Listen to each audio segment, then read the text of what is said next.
Alrighty. Alright, we're back.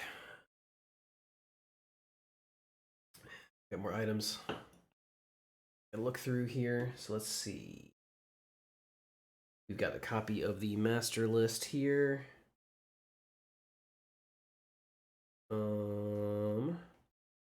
So far we've locked in 32, I guess 31 of these things as interesting enough to talk about in the future. And then 34 through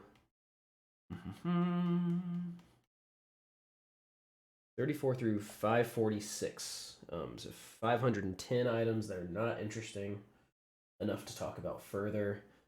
A bunch of non-collected stuff, and then 632 through 857. Cool. So 200-ish items to go for this character, and then after that we can look at the weapons and armor stuff, and we can look at all the horde stuff and things that are just kind of scattered. I'm just gonna play myself some music.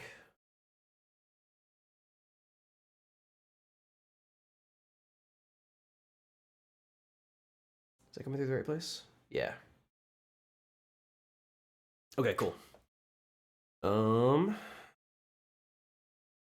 That's all looking good. Let me open up my channel stuff.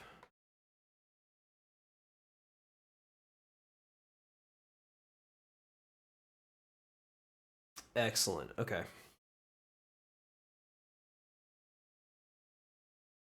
So I think we have tabs 5 and 6 to go.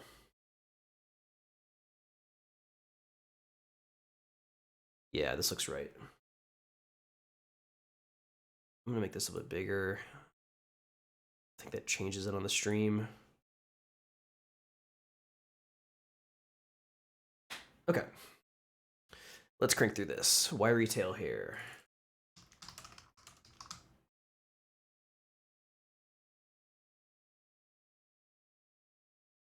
Wicked Claw. I was talking to some people earlier, and I think one thing I might try is I've been really desperate to find any sort of add-on that you could use in this game that would let you create a custom list of items to track like if they drop or not, and that sort of thing exists for if you're doing stuff like farming, dungeon drops and things like that. But I've never seen the way to do like a custom list of white or gray items or something like that that aren't crafting things. So I might try to see if I can build like a weak aura thing for that for some of these armor pieces to help me track when they do drop, because it'll just make it a lot faster to kill stuff that way. Vicious incisors. Vicious incisors. Good. Oh, and let me post in my guild Discord to say I'm streaming in case anyone wants to see.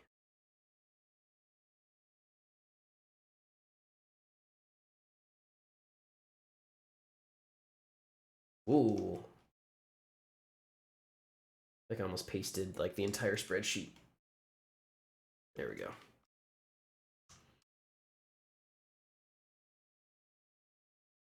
Okay. That's good. Okay, Vicious Incisors. Good. Trenchant Fang. Does that mean like hidden? Is that what trenchant means?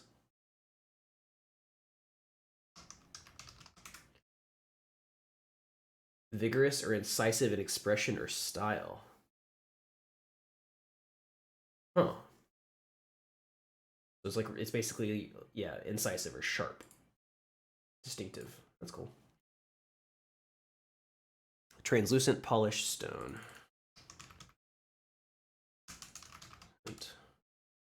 Translucent polished stone. I think it's from all of the big stone guys that are guarding the big like ravine in Howling Fjord. Torn robes. It's another one of the Dragonblight Mage Hunter items. Torn Mothwing.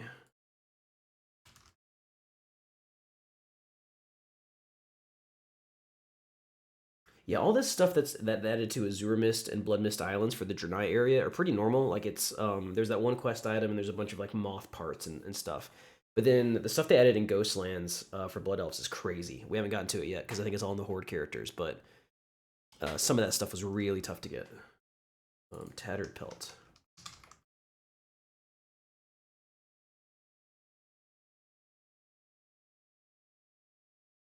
Swamp Moss.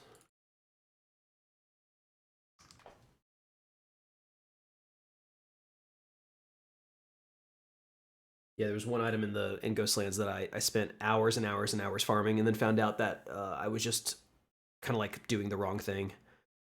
And there's a very simple trick to it. Stone Arrowhead.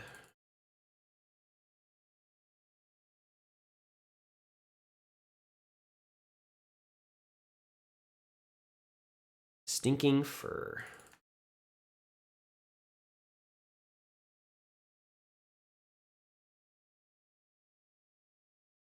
Steaming Fungus. Ooh.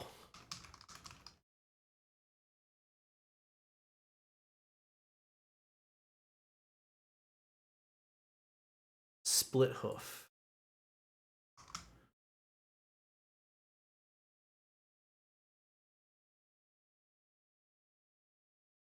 Splintered Spider Fang.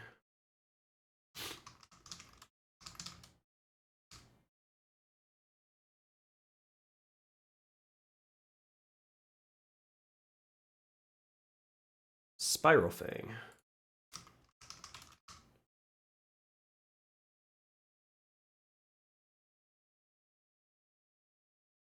Wonder if I can take this to 120. Oh wait, 90%? Yeah, that's a lot easier.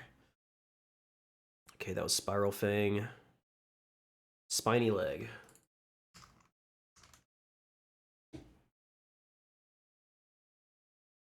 Oh yeah, that's way better. Sparkling Dust. Oh. This spreadsheet now, because I have so many tabs that have identical information and it's so many links and there's a lot of formatting stuff, is like it eats up a crazy amount of RAM. And it's been like dragging my computer down so hard. Smashed Petal.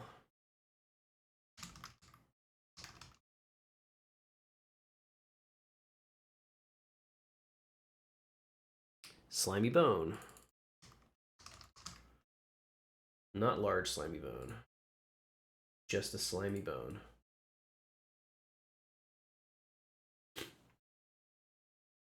Shiny Seashell.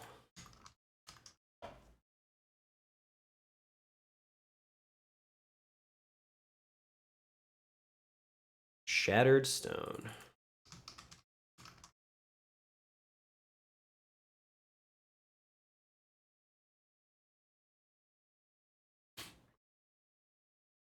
Shattered Power Core.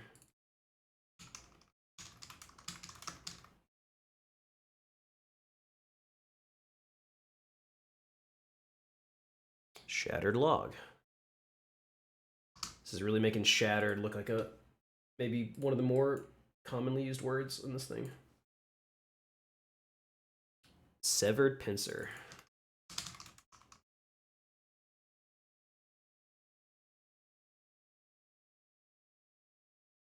Serrated Pincer.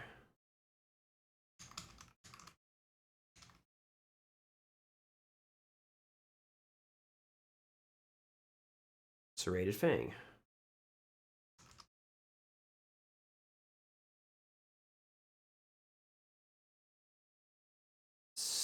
Scored Carapace.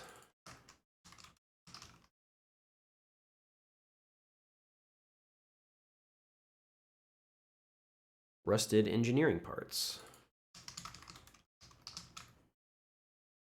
Is this the interesting one? Take a look at that. One of these is interesting.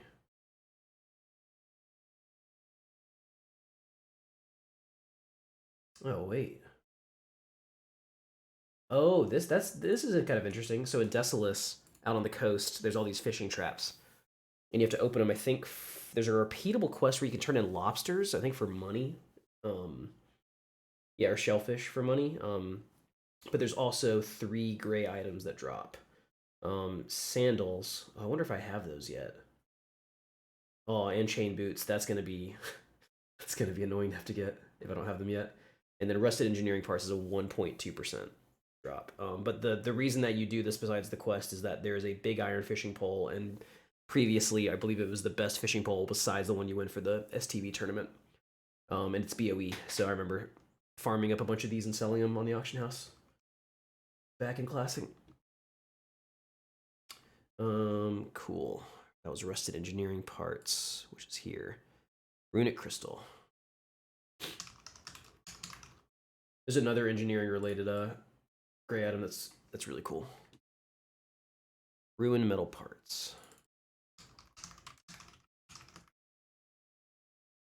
Ooh, yeah, this is one of them. Broken fire turret. Yeah, so for engineering, you can make. I think this is purchasable. Yeah, so you can make engineering flame turrets, which I've like never seen anyone actually use for their purpose in game. And then when they get destroyed, I think you can loot these off of the engineering turret. That's pretty cool.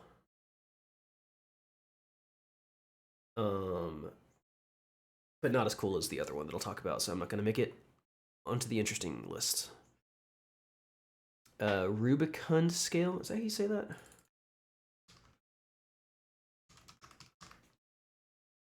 What does that word exactly mean?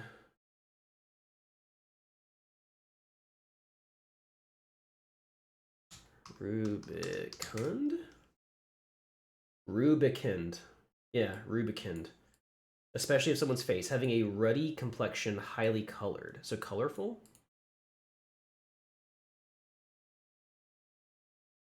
Florid. Sanguine. Santa's rubicund cheeks. All right. No further explanation needed. Ripped worm scale. Ripped worm.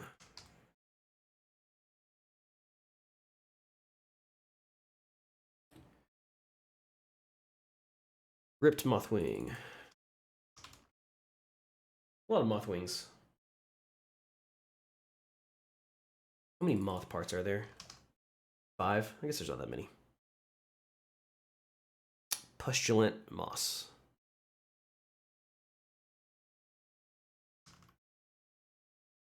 Wait. Pustulant. Oh, lant. Pustulant.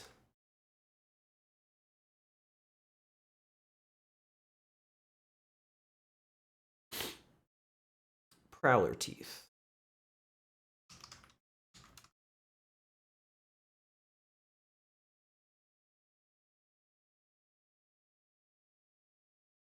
Plucked feather.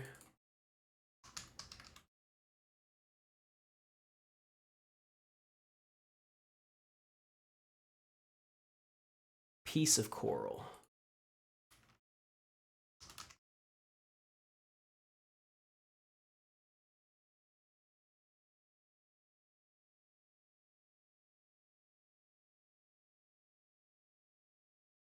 Pickled murloc head. Ooh, I think. Yeah, here we go. Okay, now we get to talk about this. All right, pickled murloc head is from a chest in the Ghostlands. So in the new Blood Elf zones, the Ghostlands, I don't even know what information I can pull up about this. What is this screenshot? That's to nothing.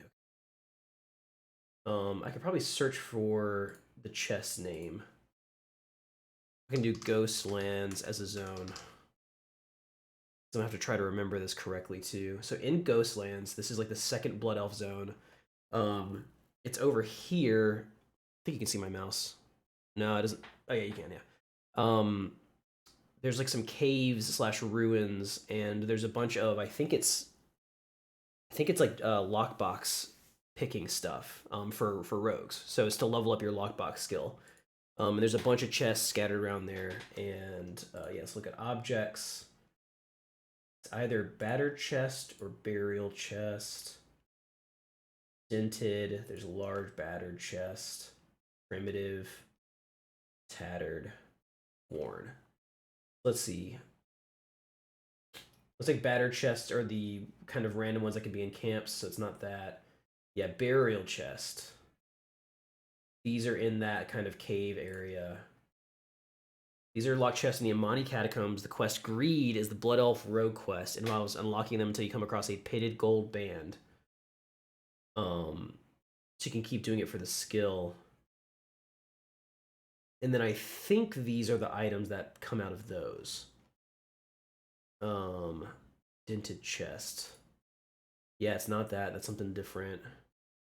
These are down to the southwest. Primitive chests.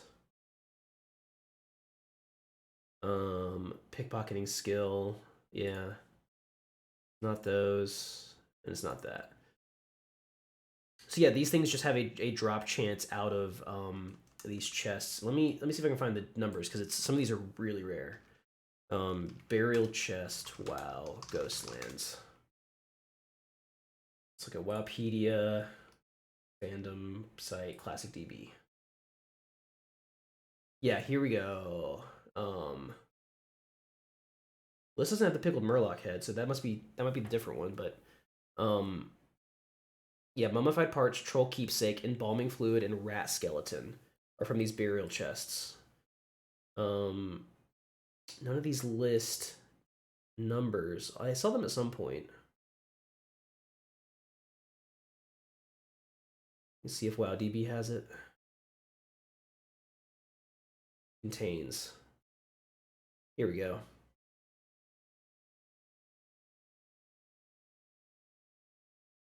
Maybe. No, that's not listed in it either. Yeah, I thought I had numbers at some point. Notable loot. Just showing random stuff. Oh, here we go. Yeah. So in these burial chests, I guess this is the retail data for some reason is accurate because this quest has remained. But mummified parts, yeah, this is the drop rate of this stuff. 1.2, 0.8, 0.7, 0.5. I mean, part of this I think is that the count of the number of recorded openings is really low. But I remember this took several hours of farming to get these. You have to level up a rogue. I think you can actually take any rogue. I think you can have an alliance rogue open these. There's some stuff that you need a horde rogue for, but this one can be alliance, and you have to open up this stuff. I don't think it requires the quest, so yeah. Those took quite a while. But then the pickled murloc head is different. That one I think is from these other chests. It's from the primitive chests, which let's look at the retail site. Yeah, this looks better. There's a lot of them. Contains, here we go. Pickled murloc head, armor fragment, lucky rock, and then a large throwing knife. With kind of low percents. This wasn't quite as bad. I probably just did these while we were like queuing up for ZA or something, and I ran out there and did that. But yeah, they're only out of these in the Ghostlands specifically, which is cool. So I'm not gonna put that on the interesting list. I'll wait until we get to one of the tough ones, which those are probably still on my horde characters, I think. Yeah. Those are kind of cool. Pearly shell fragment.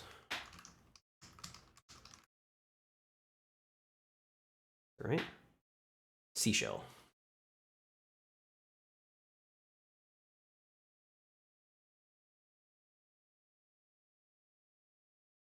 Partially eaten fish. Small tooth marks can be seen on the carcass.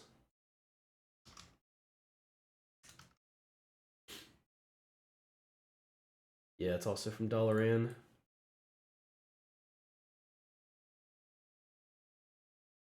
Padded lining.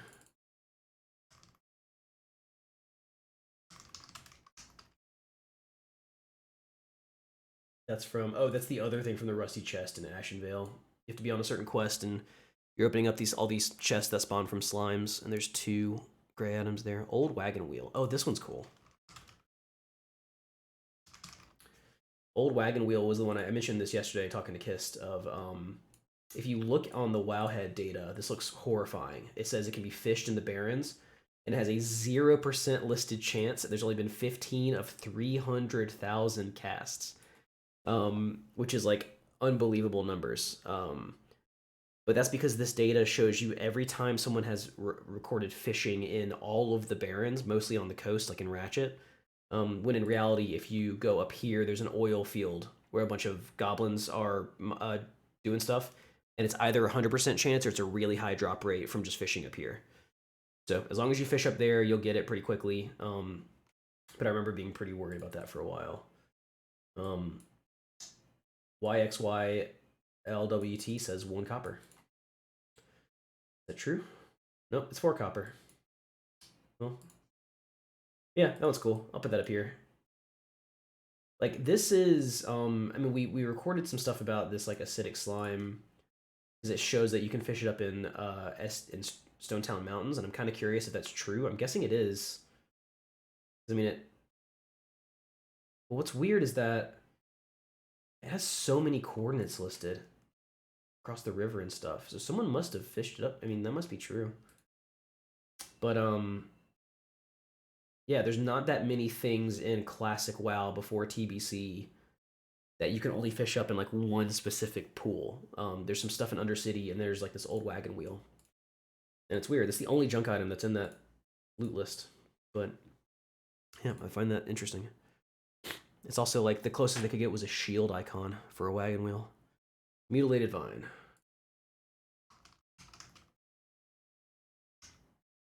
Mutated vine. Having this shrunken down is probably not the best thing, but it's helping a bit.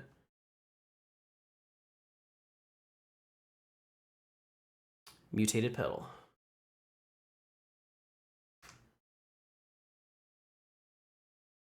Oh, go mutated petal. Mordacious talon. Well, it's not a word I know. Mordacious. Mord is a prefix that has to do with death a lot, but what does mordacious mean? Mordacious. Denoting or using biting, sarcasm, or invective of a person or animal given to biting. Weird. A biting talon? I don't know. I don't know about that one. Mesmerizing flower.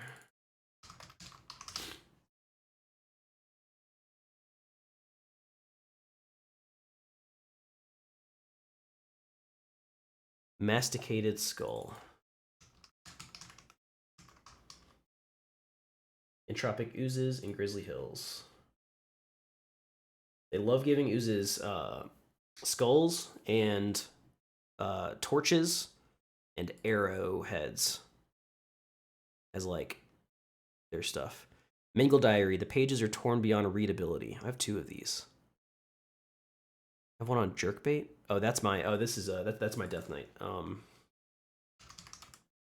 this is the one. This is the really rare one, isn't it? Let's check and see. Mangle Diary. This took like 5 or 6 hours to farm, I think. No, this can't be it. This is too common. Or maybe I just got really unlucky. Which one? Okay, now I have to know. Citizens of Havershire. No, that's right. There's 2 diaries. Yeah. So when you're playing a Death Knight in the Death Knight starting zone, there's all these citizens of Havershire and miners and stuff in the mines that are running away from you, and they just like die in one hit. And they drop, rags, soulless boots, pitchfork, ragweed, and a diary. But then there's a 0.4% chance for a barely readable diary. So I had to spend several hours just basically running around the starting zone, like after you've made a Death Knight, like 2 minutes after you start, just murdering these things. Yeah, I'll have to see if I can look at my kill count on those guys at some point. Yeah, that's Mangle Diary. Mana Residue. Woods. Lynx Tooth.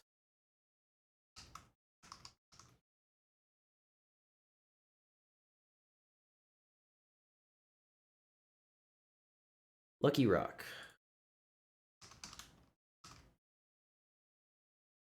Another one of those Ghostlands chest items. I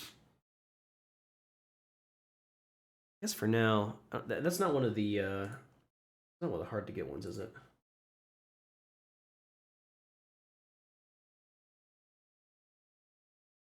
Yeah, I don't think it is.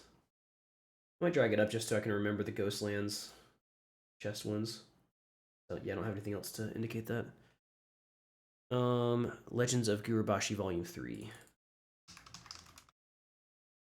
This one's weird. Legends of Gurubashi is a BOE gray item, but you get it from one of these library quests in Stormwind. So yeah, Stormwind Library, you get to... Why did they put this in the game? Is there like a... Oh, that's right. There's a level 37 quest. You get a library script that you can go turn in for a book, and you can either get the story of Morgan Lattimore, which is readable, or Legends... I guess Legends of Gurubashi is also readable. But both of these are BOE, so you have to do this quest on 2 different characters to get both of these. Yeah, weird. I guess that means they're probably Alliance only.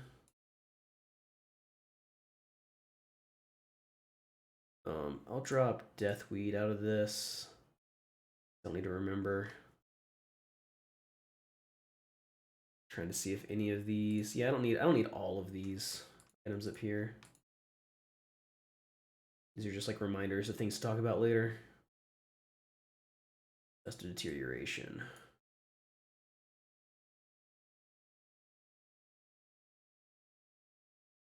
Yeah, that's fine. Okay.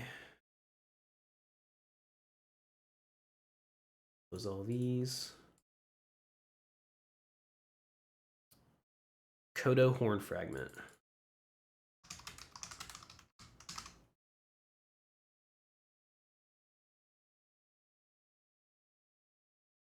Ingenious Toy.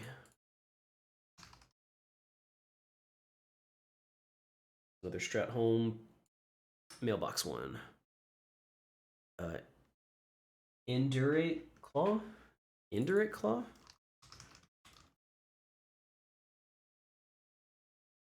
What's that word? I'm gonna have a lot of words today. Indurate? Indurate. Harden. Indurate? Indurate. Would quickly indurate. It's a verb. Wait, where is this? Indurate Claw. It's not an adjective, though, is it? No. Unless it's 2 of 2. Oh, adjective. There we go. Physically or morally hardened. Indurate. Okay. Weird me out. Icy Spinneret.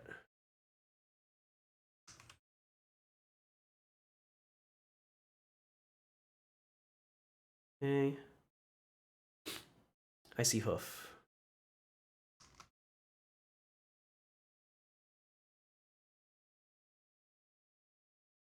Icicle Fang.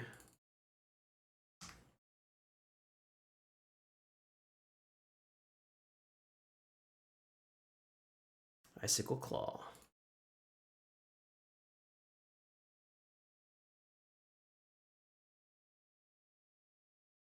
Hoary Crystals.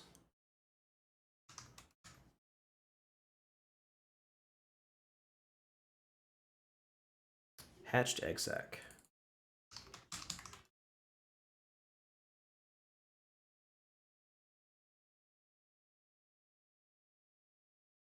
Deep Moss Eggs and Stone Talon Mountains. Gnawed Bone.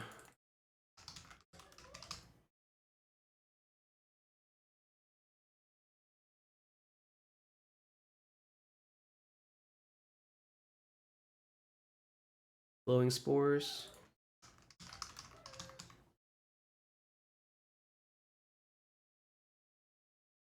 Be right back.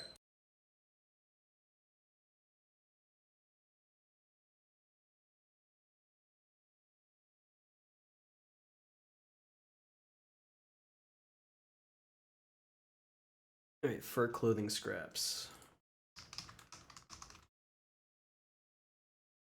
Thick fur clothing. There we go. Fur clothing scraps.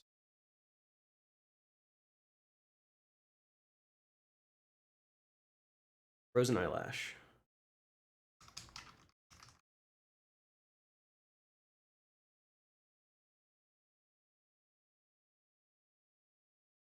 Rusty spinneret.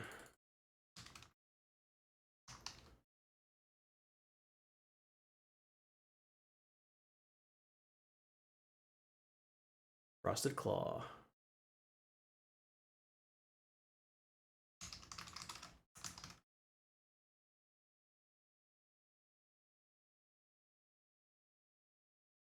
Let's see.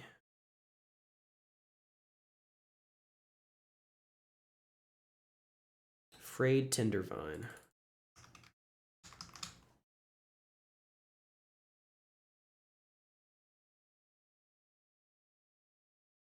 Folded handkerchief.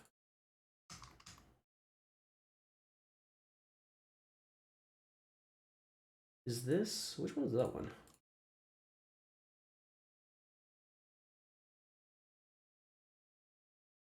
Oh, it's just pickpocketed from level 1 to 10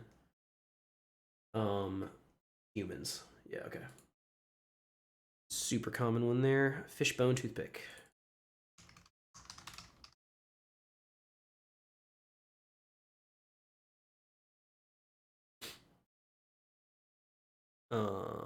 Is that one? Featherbeard's map. A hand-drawn map of the Chandra Allure area, pinpointing the location of stolen griffin eggs. That is a unique item. That's from the Sharpbeak questline, I guess. I would assume. Reclaiming the eggs. The sketch shows Chandra Allure and the three temples with a number of X marks corresponding to the location of stolen eggs. The marks appear at the southern end of the eastern temple, close to a hut, to the northeast of the eastern temple, near an altar to the east of the central lake, and on the slope of the southern temple near the word exile.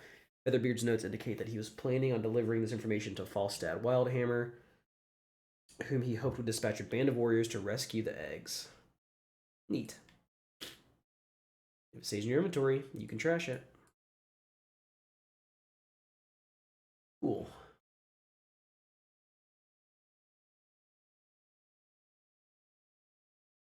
Faintly glowing eye.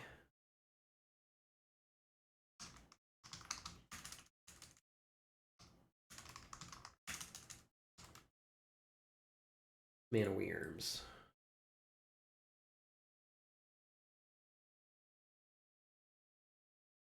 Empty wallet.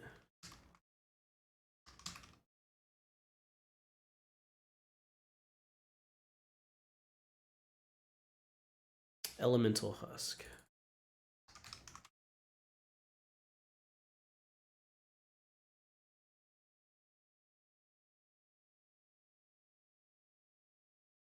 Dust of Decay. Another rogue poison making one. Dry salt lick. Weird. Dried bat blood.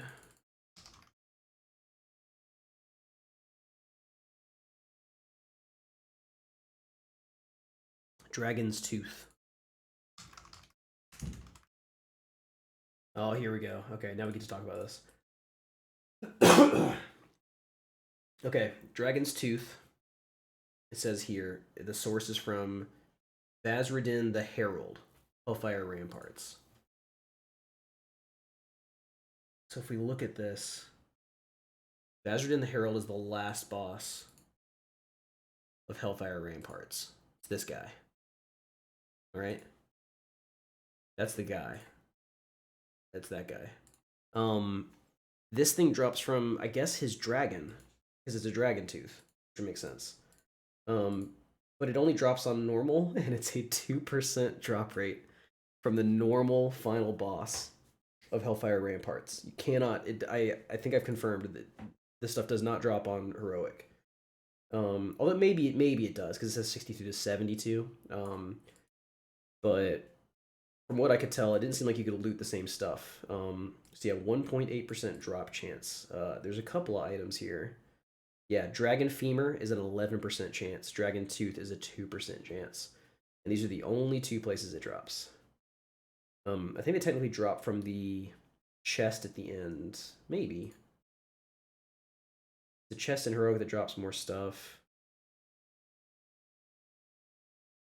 Splits into two. Yeah. So I don't remember off the top of my head if it actually drops off of his body or not, but I had to run normal Hellfire Ramparts so many times to get this 2% drop rate item, um, which is pretty nuts. I'm pretty sure like this. There's been a scenario where some of these items only seem to drop when you're on a certain quest, like they're tied to it, and I don't think this was the case. Like I don't think I had to be looking for Nazan's head to get the rest of these. I think it's just a random chance, but that was a problem. Yeah, see here it's even more. It says like Vazradin the Herald drops it at 11% chance. Nazan the Mount doesn't drop it. I don't even know why it's recording this.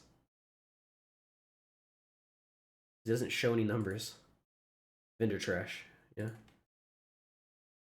So yeah, that one was really brutal because it's a 9% chance and you got to just keep rerunning it and there's instance lockouts and stuff and it's the last boss as well. So yeah, it wouldn't be so bad to try to get now because I think I'm sure you can just soloing regular Hellfire Ramparts is no problem, but at level 70, I couldn't really do that, and that made it very annoying to try to get. Yeah, that's one of the more obscure, weird items on this list. That was Dragon's Tooth, Dormant Mana Powder.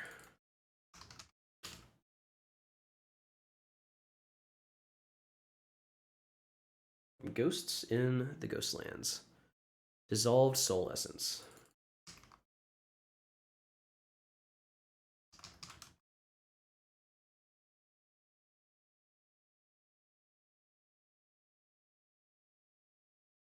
Discolored Fang.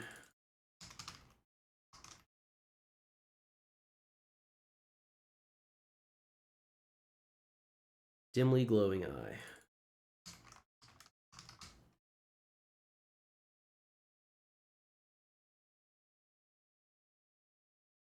Demonic Capacitor.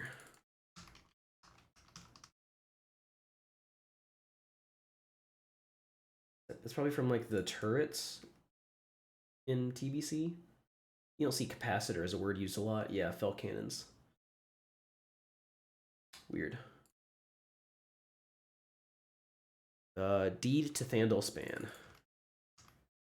This is one of the cooler named things, but it's one of the extreme. I think this is the rarest one. The extremely rare drop from relic coffers. Yeah, 1% chance from relic coffers in Blackrock Depths. I wonder why it also says AV in Warsong Gulch. The data gets really weird sometimes. I don't know why that seems to happen a lot. And like I haven't shown it, but like any of these AV drops that exist in here, like I guess Wintergrass wouldn't do it, but any of the AV drops, it all says that like, Drek drops this or Belinda drops this because it can't associate loot dropping from a player unit. Like it doesn't know how to log that, so it ends up showing up in a really weird place. Deathcap Fungus. Underbog Moss Giants. Damaged Elemental Bracer.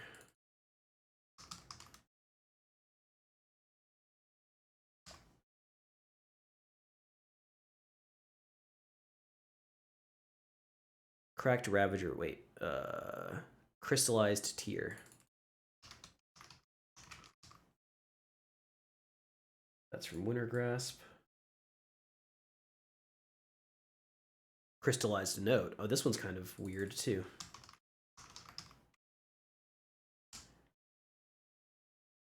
The 2 L's, yeah.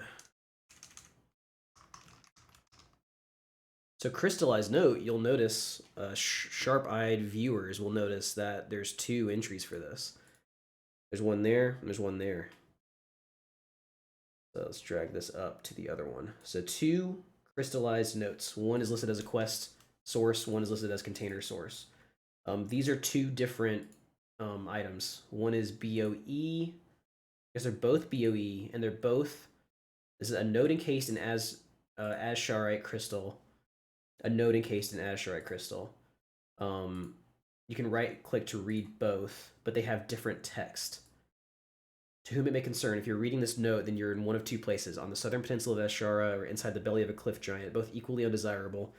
It should be noted that I was the former at one time, and as of the writing the letter, the latter. Being inside the belly of a giant gives one time for reflection. As my body crystallizes, I have come to the conclusion that perhaps there's enough heroes in this world. Should I somehow make it out of this predicament, I'm going to wring that orc's ghostly neck. Wyndon Shay. And then the other one says, what was I thinking? Perhaps a better question would be, what am I doing writing a note while I'm sitting captive inside the stomach of a giant? Both good questions that I have no immediate answers for. Admittedly, mine was on a mission of goodwill. I came in search of azurite, a unique crystal to southern Ashara on the riches. Oh, the riches I would have had. Bah, now look at me. Should any manner of intelligent life find this note, they must ask themselves something. Why in the hell are they romping around with violent 30-foot tall giants? Mook. So these are 2, they're both crystallized notes. They're both readable, but they have different IDs. One is 10839, one is 10840. This one you get from azurite formations, so you can just like loot these things and find it randomly.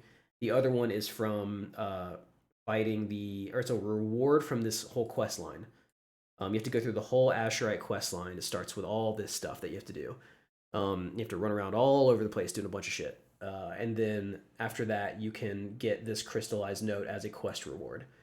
So currently, I have the one that you just loot out of the thing, and on my list of things I've just been meaning to get is the quest one, because I'd already completed that quest on my main character, and so I need to go on an alt and do that. So we'll do that at some point.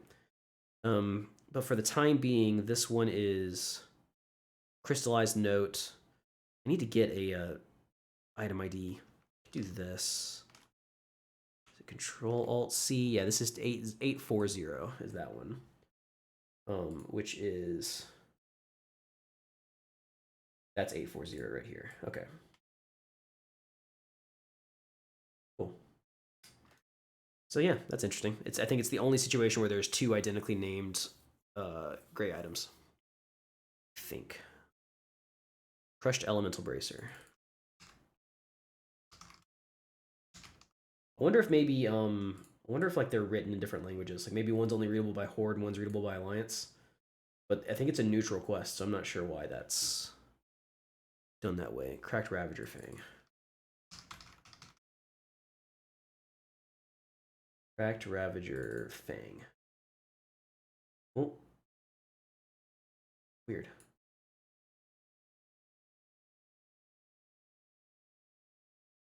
Coarse Bear Tail.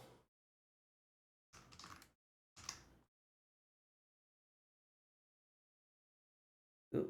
Oh,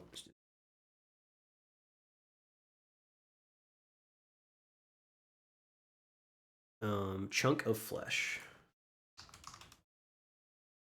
Oh, this one's cool. This one's so cool. I love this one. I'm putting this up at the top. Chunk of Flesh. It says the details. It's a common drop. Zombies in Westfall at night. I had no idea this was a thing, but in Westfall, the human, like the 3rd human zone or whatever, or 2nd zone, there are zombies that spawn when the in-game clock turns to night in all the graveyards. And I think they just spawn one time, and then after that, just regular stuff keeps spawning. But yeah, in nighttime in various areas of Westfall, they will spawn along with a rare named Leprithus in one of these random graveyards. I don't think I've ever seen this after playing WoW, for since TBC or whatever. I never knew this was a thing until I was looking at this quest specifically. So you have to like time it in game to go to these graveyards when they spawn. The Chunk of Flesh, it only drops from them, and it's a 64% chance. I don't remember if Leprithus drops something else specific. Looks like he has 2 green items that are specific. A chance on hit dagger named Ghoul Fang and Ghoul Fingers. Pretty good leather gloves. Can these drop anywhere else? No. Oh, and it looks cool. Wow, that's really cool. Yeah, two-handed with a shadow damage proc thing on it for level 14. That is incredibly cool. So yeah, that's one of the weirdest, most obscure things I never knew about this game before looking into this. So yeah, I love that. I was very excited to learn about that. All right, broken you lose button. That's the equivalent to the broken I win button. This one's from Wintergrasp, the other one's from AV. Autographed picture of Tigul. Tigul? AV player loot. Oh yeah, I can show this example then real quick. So if you look at this, if I looked at this on Wowhead and was like, I wonder where this drops. And you open it up, it says dropped by Dun Baldar South Marshall at a 1% drop rate. With no count. Like it just can't process this data. So in reality, it drops from players, like any player at all. But it has to associate it with, like, I guess the most nearby enemy or something. It's weird. I think this is dropped by both factions. Although, like I said, some of these it's not categorized in Wowhead, but some of these are dropped only by Alliance players, I think, and some are only dropped by Horde players. I gotta verify that later. Aromatic Basilisk skin.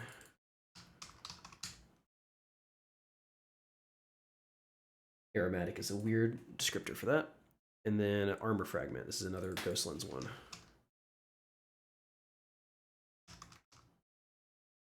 Not an ancient armor fragment. It's just an armor fragment. And I put one of those, right? Yeah, Lucky Rock I put up there. Okay, cool. All right. Final tab. Oh, it's not even full. Excellent.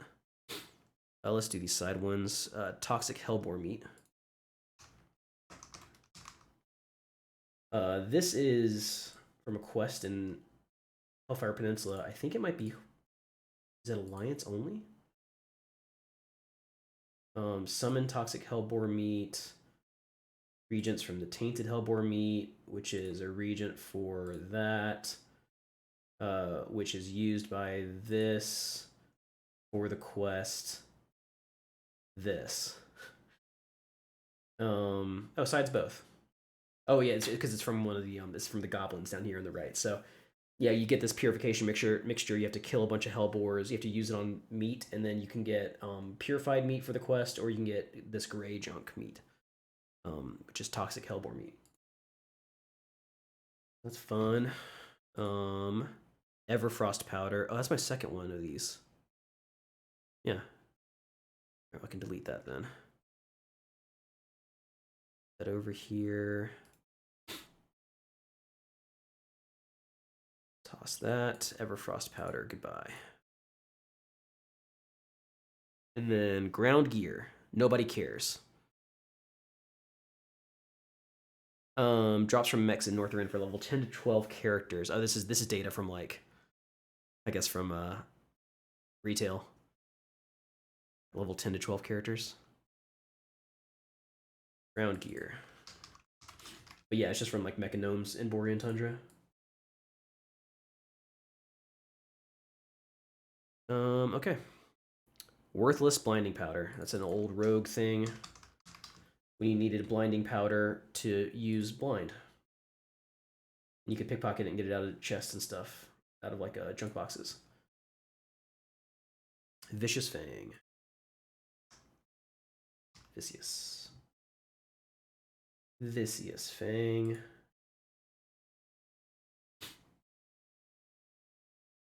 Tree branch. It's from fishing. Yeah, it's from fishing if you have a low skill. I think some of these, I marked this, some of these are kind of rare. And it's tricky because you have to, like, you can't skill up too fast. Yeah, I mean, I guess this data is probably completely inaccurate because it says it's a 0.3% chance in Battle for Wintergrasp in the zone. But the data is kind of low, and this might also consider that, like, you know, it's only possible for it to drop if your skill's low enough. So if everybody's fishing in Dalaran, like, with a good skill like they should be, then these numbers are going to be way skewed. So it's probably not actually that common. Or not that uncommon. It's just that, like, yeah, the fishing numbers get thrown off really bad. Torn worm scale. Torn worm. Oh, not up there. You're not interested.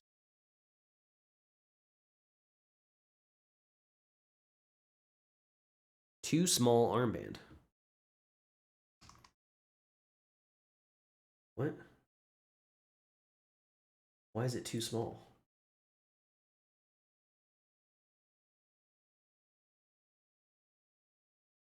Too small armband. It's dropped from Dragon Blight. Oh no, it's pickpocketed from like Beastman Northrend. Emos won't be happy. Weird. Thick wolf hide. Depreciated skinning no longer obtainable. Oh, that's right. So this is a courtesy of Namgyu on Season of Mastery. This is one of those things that they went and gathered for me. Because you could just, it was like a moderately rare, oh, I guess I could probably see the numbers on it. It's not that rare, but you had to get it from wolves, obviously. Like it was a specific drop. Skinned from, yeah, 9% is the highest chance from, I guess that's an AV. So this was really tricky because like I couldn't level up fast enough on Season of Mastery before the servers closed. So this had to be level 50-ish, 40 to 50 wolves that he had to go farm it from. And that was extremely helpful because that was one of the toughest ones to try to get. Shout outs again to Namgyu on the Season of Mastery for doing that. Thick carapace. Landing crawler and boarding. That's just a crab. That's just a crab. Shrink this down a little bit more. Let's go to 80%.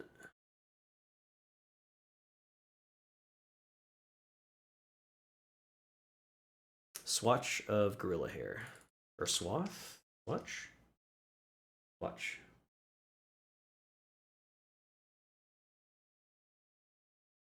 Stylish toe ring. Just a little bit too big. That's one of the Zoldrak daily quest items.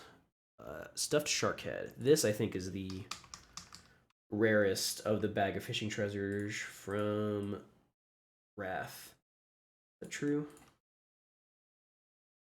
Yeah, 0.5% chance from the bag of fishing treasures. It's not even worth that much. It only sells for a gold. Like the other ones sell for like 50 gold, but this one for some reason is rarer. But shout outs to Callan probably. Callan in our guild is the one who got like, I mean, a lot of people were doing these, but he was sending me all of the things he got basically for almost months, I think, which was amazing. Stripped socket. Stripped sprocket. Sprung sprocket.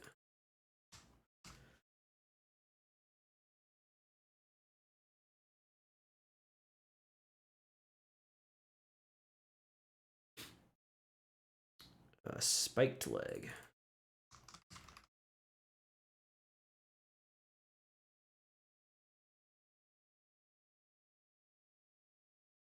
Soothing spices.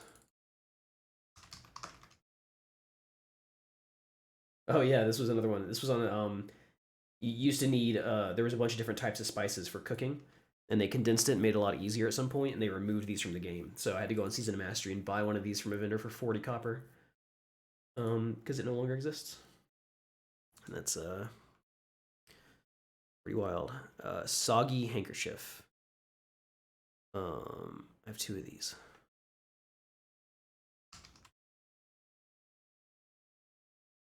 Pickpocketed, I guess, from new enemies because it's on my rogue.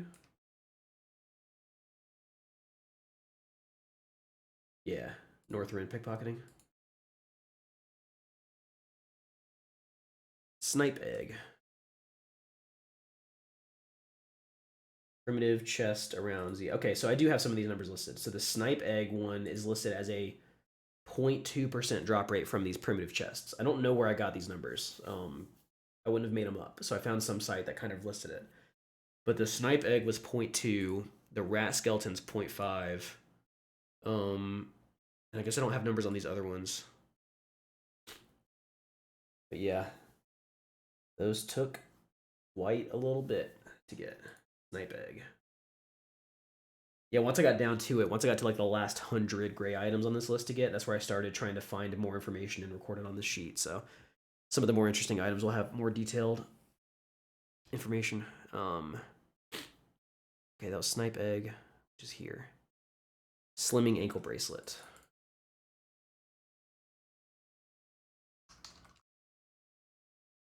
Controller's pack from Zoldrak.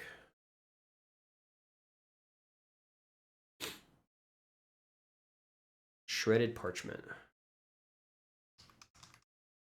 I guess also this is the last tab of the guild bank, which means these are the ones I kind of gotten like later. Ancient Drakari chest in Zoldrak. That. Oh, this is so for the patroller thing, one of the quests you could get was to go dig up stuff for this guy. You can only do it if you had the quest. I think. Yeah, they show up when digging dirt mounds for troll patrol. Can you dig it? So you dig up these dirt mounds to try to get something, and these chests could pop up, and they had 4 different gray items. So you had to randomly get that daily, and then either dig until you found it, or just keep doing it, which was fine because I was doing the troll patrol anyway, so didn't really slow things down. That's shredded parchment. Yeah.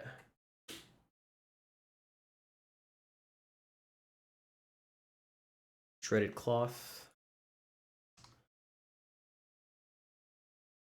Oh, that's from the Aspen Grove Trader in Grizzly Hills. So yeah, I think this is there's an Aspen Grove Trader. Spoiler alert. This is a big spoiler for the Grizzly Hills quest line. But there's a bunch of these like traders and people in these camps that are kind of suspicious and acting weird, and like this guy sells punctured pelt and shredded cloth along with just other random stuff. And the secret is because they're all werewolves. They're all worgen, and that's kind of like your hint. So they all become hostile after a while. So before they become hostile, you can buy these from him, which is cool. I'll put that on the interesting list.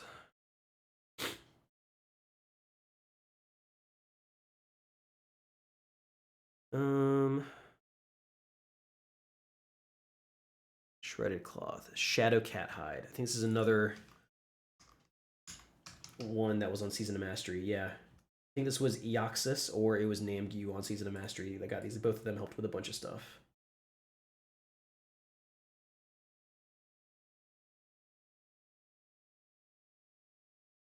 That was shadow cat hide.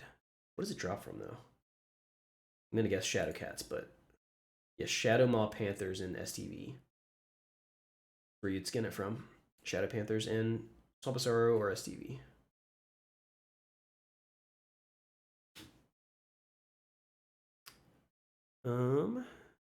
Shabby Knot.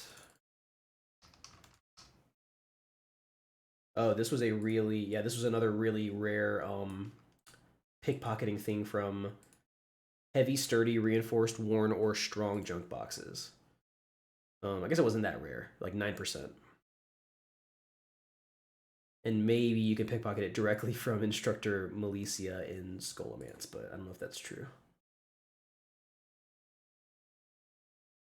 Severed Flipper.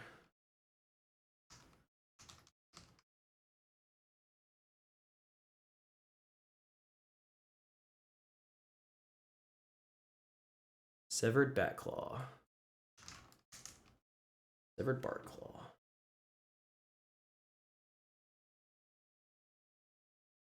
From bats in Uldaman and SFK.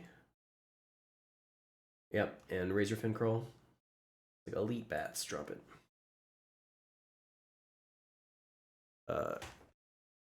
Cericius down.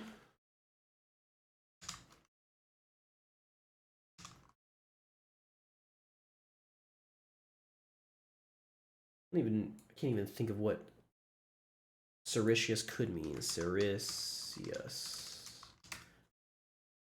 Covered in fine silky hair. Sericious. The plant was small and delicate with narrow sericious leaves. Neat.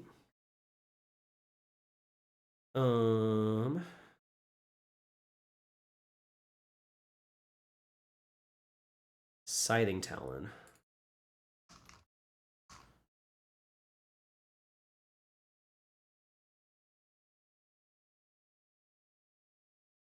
Scrapped shell fragment. Or scraped shell fragment. From turtles. Scorched rocket boots. Here we go. This one is cool. With engineering, you can make rocket boots.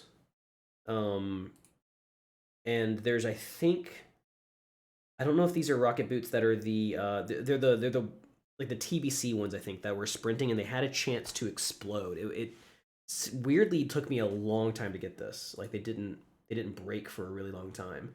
But when you use the rocket boots, there's a chance that they can explode, and if they do, they give you an item called, oh, I lost it now.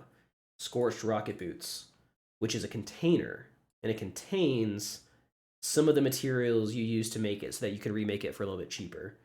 So it is technically a gray container, and if you open it and auto loot it, then the item disappears. Yeah, so it's not only is it weird because reconnect. Not only is it weird because it's a crafted gray item that you have like a low chance of getting, but it's also a container, and it can disappear if you accidentally right click it. So that's what I mentioned in a couple of videos ago of if I ever accidentally right clicked that when it was in my inventory and I have auto looting on, which I think I do, it would disappear and I'd have to recollect it. Which is very interesting. So yeah, that one's cool. Rocket boots goes up towards the top.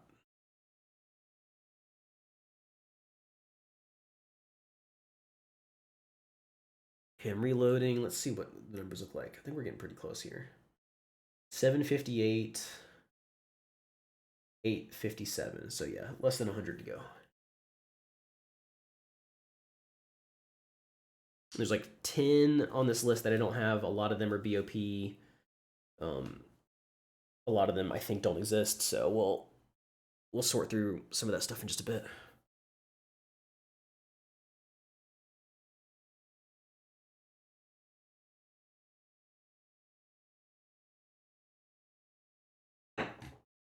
All right, I should really get rid of all these add-ons that cause constant lure errors. Okay, so that was Scorched Rocket Boots.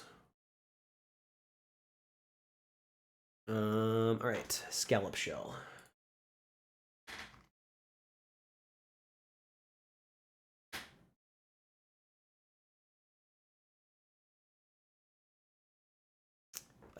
Rotted Sentimental Paintings. That's also from the Ancient Drakari chests in Zuldrak, right? Okay. Rock. It's just an item called Rock. It's really funny. Where is Rock? Here's Rock. Rock is something you fish up. I love it because it's just called Rock. Oh, that's right. This one you... No, I think there's one that you can only fish up in the Dollar fountain. That's gray, besides the coins.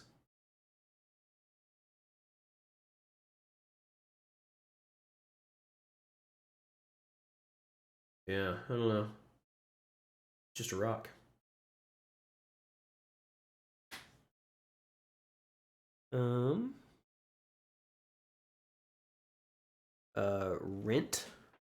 Rent carapace.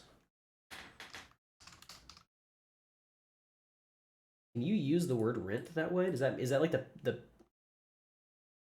past, like a past version of rend? Something was rent. Rent. It's hard to Google. Definition. Pay someone. I'm looking for weird definitions though.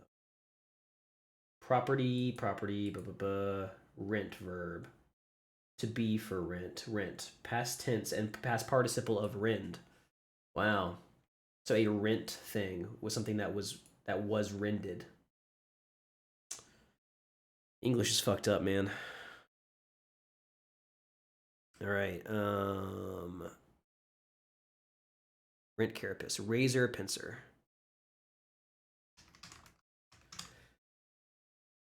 More crabs. Rat skeleton. Yeah, that's another Amani Catacombs one.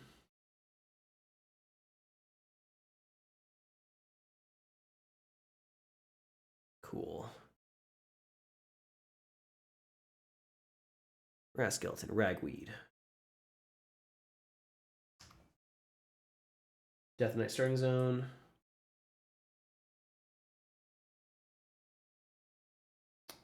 Punctured pelt.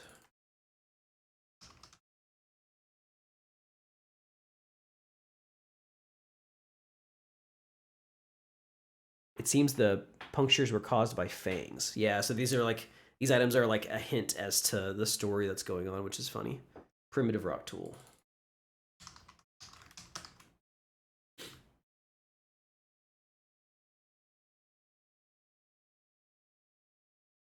Pigtail holder.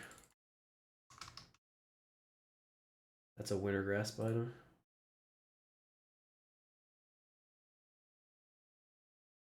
Pearly horn.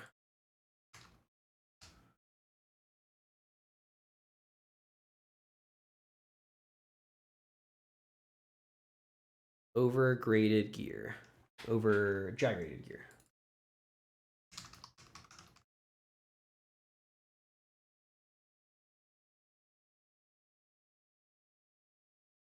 Mutated Moro grain. That's right. So there was a quest in Feralus for Moro grain research. You got it like from Darnassus, and basically it was you got a bag, and you could go to Ungoro Crater, and you could put in seeds and a bunch of Ungoro ash, and it would like take time. I think I had like a long cooldown, and you could like get random plants from it. And so they didn't want people to be able to get random plants for eternity, so they changed it at some point. And instead, you just got gray items out of these things, I think. Contains. Yeah, I think this is the. Well, maybe that's still true, but I think at some point. Yeah, see, these numbers are really skewed because this is data that was collected during TBC and Classic, probably. That's why there's 173 recorded uses.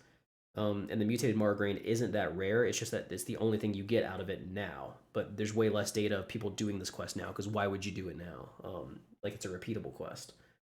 So those numbers are off. Is that true, Kist? The Morgrain is what was keeping Malfurion asleep? That's really cool. I never followed that. I need to actually replay at some point a bunch of these quests. They added that AI voiceover add-on where they had people like narrate the quest text. And my understanding of people that have used it is that it's helped people understand quest lines so much more because it's just like while you're playing, it's kind of reading stuff out to you. That's really cool. I like that a lot. Yeah, that Fandral was poisoning him. That's really neat. Mummified parts. More burial chest stuff. I should not have two of these.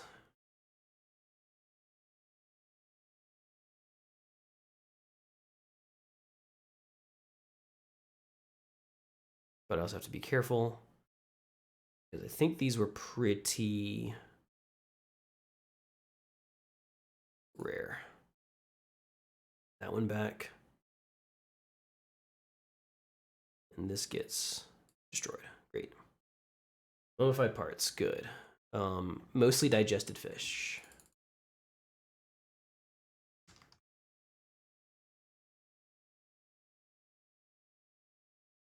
What is this from? It's from IQD.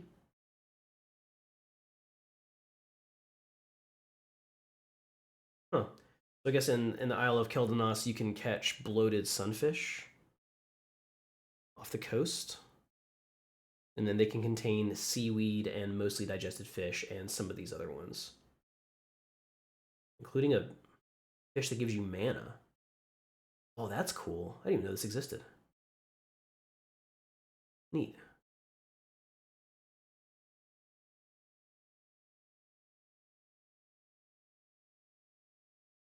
Oh, it's like a mana pot. Yeah. Interesting. That's that. I got that. Yeah, okay. Mind numbing poison. Yeah, so a lot of these high ranks of poisons got grayed out. Because they just made it to where you just learned, one rank or whatever. It's a spell instead of it being a crafted thing. So mind numbing poison 3, mind numbing poison 2. That was named Yuan Mastery, and I think maybe the 3 was probably from Zeril or somebody in the guild. Matted fur.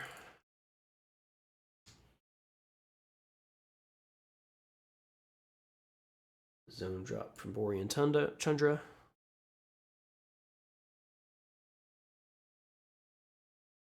Massive scaly tail.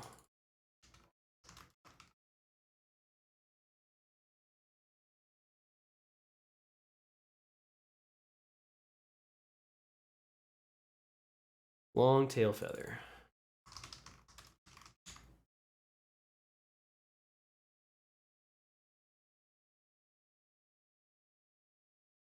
Oh, this might have been.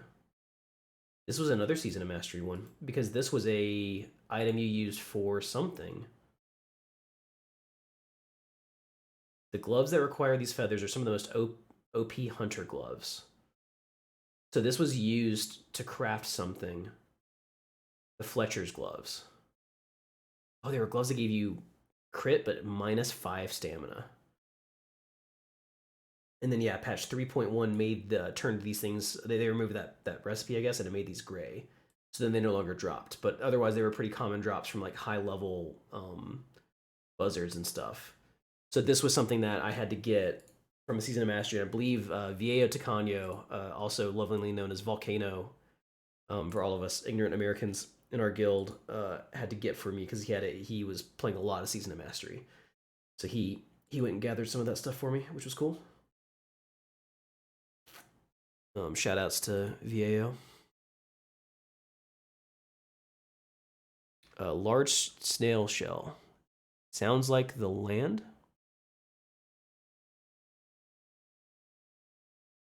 Is the joke that like it's like a seashell, but since it's from a snail, it sounds like the land instead of the ocean?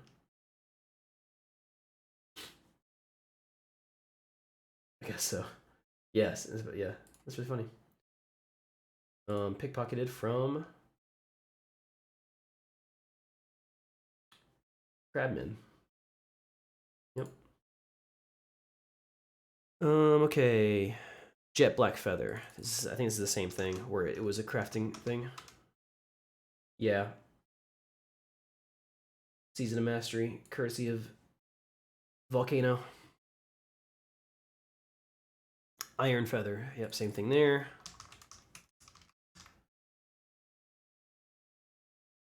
Depreciated.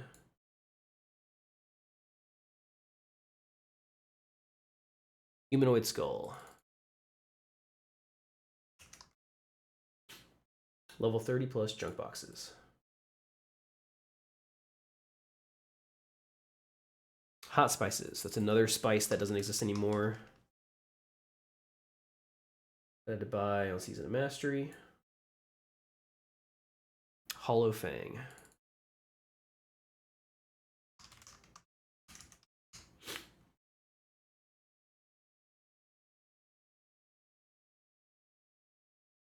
Hefty barrel. Oh, how do you spell hefty? How do you spell? Oh, no, it's barrel. I'm guessing Hefty Barrel is from Gorillas in Sholazar Basin, because the other barrel is from Gorillas in Ungoro. And the answer is yes. Very good. Hardened Claw.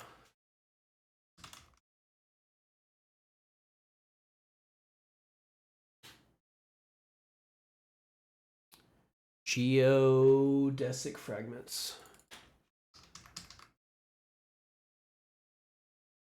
I think those might be mined from like the Rockman and TBC. No, they're just okay. They're mined from it's like the gray stuff you get from anything in Northrend. Frost Saber Leather. This is another depreciated item. Man, Namgi really came through for me. Because like some of the stuff I just needed gold to buy things, which people were nice to get, but Namgi had to like take time to go just scan all these things for me. Flint and Tinder. You used to need these to make fires. And then they depreciated it, and now you can't get it anymore. So I bought that on Season of Mastery. Flash Powder was rogue stuff that was depreciated.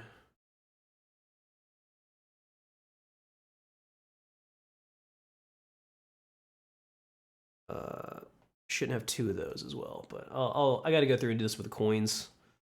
I'll get rid of all of my duplicates later. Fat Stained Fur. Oh yeah, this is another in Northrend. You have to fight a guy named Lunchbox for a quest in Borean Tundra. It's a well, I guess it's you don't have to fight Lunchbox. It's the guy riding him, right? Objective of Ned, Lord of Rhinos, right? You have to beat him and his companion Lunchbox. And Lunchbox is a rhino that has a chance to drop a chunky horn, which is 18% drop rate, and a fat stained fur, which is 67%. And he's fur quest, and he has not a super long respawn timer, but I remember having to get yelled at by people because I was like farming him. I was trying to not be a jerk.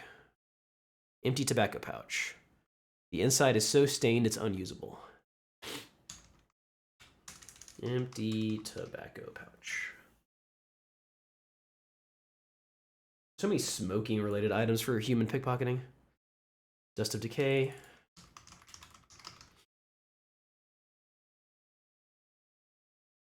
Old poison stuff. Dull Pebble. This one's actually really cool. Dull Pebble. As far as junk items go, let's take a look. Let's open up the Wowhead. Let's look at the item ID. The item ID for this is 199909. For you know, any of these other ones, we're talking about Old Teamster's Skull. The item ID is 6301 because this is they added a Pebble pet as a collector's edition item for specifically Wrath Classic. Like they added this a year ago, and so that Pebble you can feed him fish. He wants different kinds of fish all the time, and then he will give you pebbles as a reward. And I think they can go from any rarity. There is a legendary pebble you can get that's super rare, but he can also give you a dull pebble, which is a great item. Yeah, here's the data. 50% chance to get the dull pebble, and then the glowing pebble, which is legendary, is 0.05%. I think you can only do it like once every half hour or something like that, so it's pretty hard to get that. But I'm not interested in collecting legendaries, so I don't care about that one.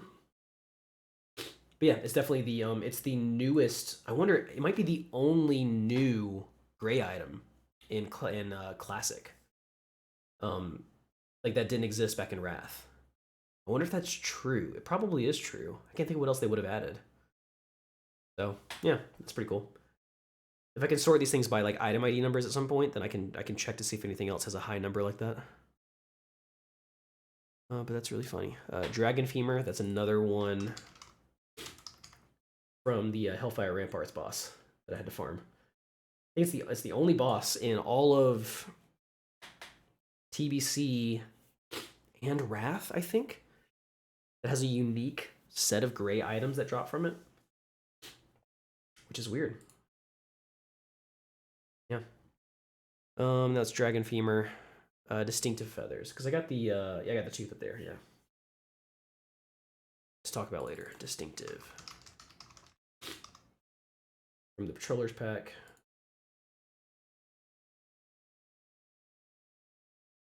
Damp Diary page, day 4.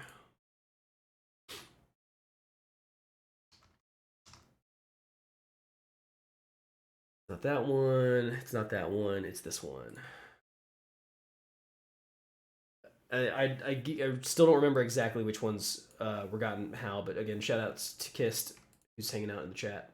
Who caught like she has proven herself to be so much better at fishing in World of Warcraft than I've ever possibly wanted to be, because she has caught everything that's rare like immediately. So shout outs. Content diary day 4. I have been stranded on an island now for 4 days, left alone with my thoughts. Bananas are pretty tasty, but what a long climb to reach them. When I am not getting food or protecting myself from the periodic rain, all my thoughts are of rescue.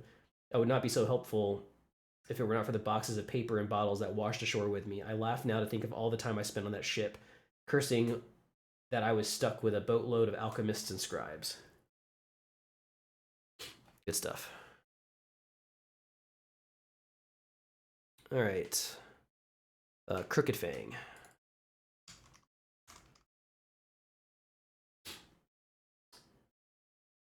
Yeah, I know, because Kiss got the turtle mount pretty early, and then I still haven't gotten it up to this point. And I know Natalia in our guild has gotten it on like 6 characters, which now the mount and pet collections are account wide, so it doesn't even matter. But she had it on like almost all of her characters.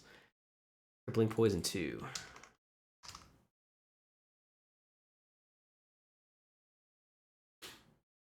Today is daylight savings time, and I'm looking out the window. It's 5:30, and the sun has set, and it's really strange.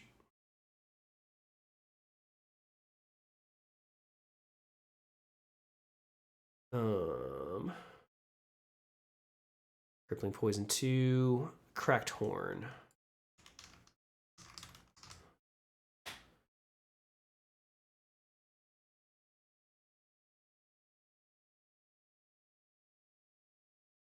Colossal Jaws.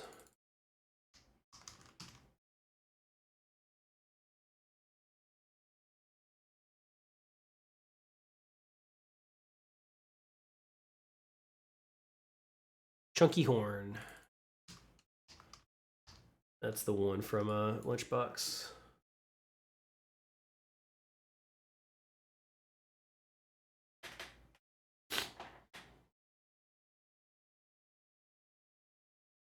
Chitin Polish. I think this is pickpocketed from like the spider people in Northrend.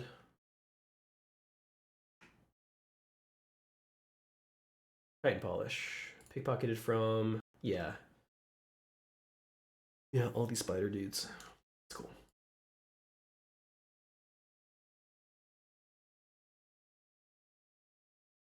Chipped Ivory Tusk.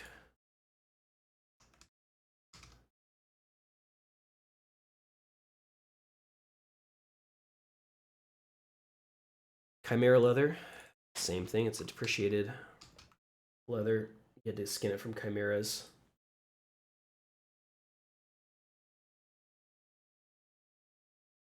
Carapace Cleanser.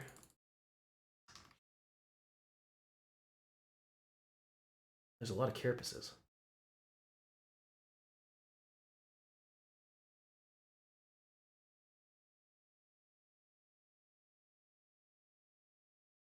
For the cleanest Chellis Calicerae around. It's fun. Rain Coral.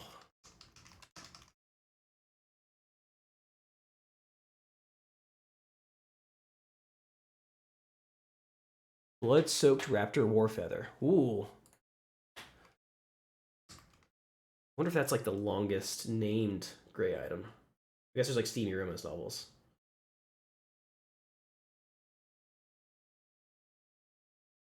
Bent House Key.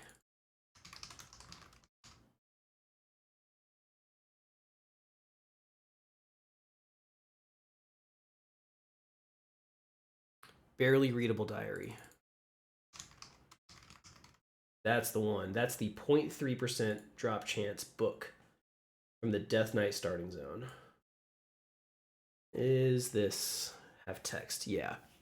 Posset me taking care of old Bess again. I think he likes watching her try to lick me to pieces. It's not my fault that she doesn't like me as much as the others.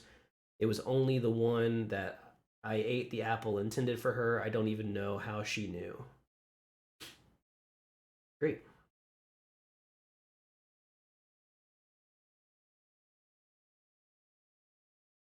Yeah, that one took a while. I'll go by at some point and get on my character and see how many kills I had of these enemies because I just kind of had to camp up for a few hours and murder. It's actually kind of fun to farm those because the citizens of Havershire are like running away from the Death Knight starting zone, so you can stand in like a road and they'll just kind of run to you. Then you murder them as they run past, which is a fun way to farm things compared to normal, at least. A very pretty rock. Oddly, you can't really see a difference. Where's that from? Pickpocketed.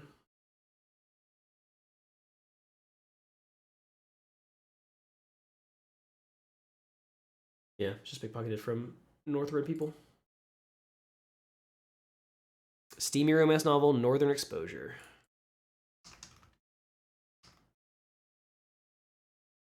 That's from Bag of Fishing Treasures. Is that the second? Or is that the third in the series?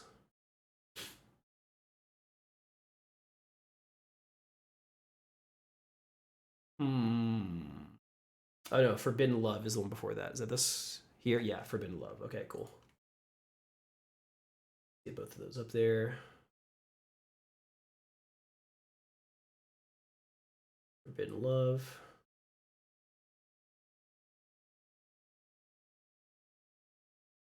All right. Forbidden Love. Atusa crept silently through the massive underground tunnel, nervously looking over her shoulder in anticipation of the fast-moving tram. Where is he? She muttered, angrily, stopping suddenly as something moved behind her. Her eyes narrowed dangerously as her dagger slid from its sheath. A husky voice echoed in the hollow chamber. I thought rogues liked to be behind their targets. She spun quickly, driving her blade into a shield of impenetrable force. And I thought paladins were supposed to be chased, she replied with a confident smirk. Leaning forward, she counted out loud until the invisible bubble dissipated with an audible pop. 12 seconds? I know you have abilities that last longer than that. Bony fingers worked effortlessly beneath his armor, unlatching his breastplate and exposing him to the cold air. Don't worry, my sweet Marcus. That's not a finishing move tonight. I'm just getting started. He wrapped his arms around what remained of her waist, forcing an excited giggle as he nibbled at her neck vertebrae. The rest of the book has several sections that are apparently worn from repeated readings. Oh boy. That has a twist. Wow. Didn't expect that. I don't know. I guess so. I guess that makes sense. He wrapped his arms around what remained of her waist. As he nibbled at her neck vertebrae. Yeah, I guess that's what that's implying is that she's undead or forsaken or whatever. Well, that's number 2. So the Northern Exposure, number 3. This is 4 pages long. A tiny gnome peered over the railing into the secluded Dalaran courtyard. The view from the balcony is amazing. You have to come see. Armor leg plates creaked as Marcus walked over, taking in a deep breath as he absently scratched his scruffy chin. So the connected tissue of these is Marcus. It's not the... I guess are these different women every time? I guess that's what's going on. Armor leg plates creaked as Marcus walked over, taking in a deep breath as he absently scratched his scruffy chin. The hero's welcome is no slouch, and there's something in the room that might interest you. Tavi bounded into the room, pausing only a moment before jumping into the massive bed. She turned to gaze at Marcus with her huge saucer-like eyes, narrowing them playfully and replacing her glowing smile with a diabolical grin. Interested in some more company? She purred as her hands weaved through a complex summoning ritual, stopping only when she felt the warmth of a new presence behind her. Isn't she in bed? Oh. All color drained from Marcus's face as he struggled to protest. I don't think that's appropriate. Confused, Tavi turned to see what's wrong. A hideous fellhound stood ready, drooling onto the floor as it stared intently at the half-armored paladin. No, that's not what I meant, she stammered as she dispelled the hungry demon. I'm sorry, that's not really my specialization. Marcus took her took both her hands in one of his as he reassured her, "It's fine. What's your specialization?" Her head snapped up, eyes burning like with renewed life as a shadow energy channeled through her hands into Marcus, dropping him to his knees in agony. Affliction, actually. Gritting his teeth, Marcus gestured as light flashed over him, restoring his strength. Tavi stared anxiously as he rose to his full height, engulfing her in his shadow. He thrust his hands forward, sending a wave of righteous force through her. Eyes rolled back as she wavered for several seconds before regaining consciousness. I've recently taken the path of retribution. The mischievous smirk returned to her face. Well then, this is going to be fun. The remaining pages have a level 99 requirement to read. Yeah, Automa did not like you saying the word threesome in my chat, which is interesting. Yeah, that had more potential threesome bestiality related content than I expected this thing to have. Cool. And then yeah, there's the last one to read that I skipped before. I know it's a steamy romance novel, Blue Moon.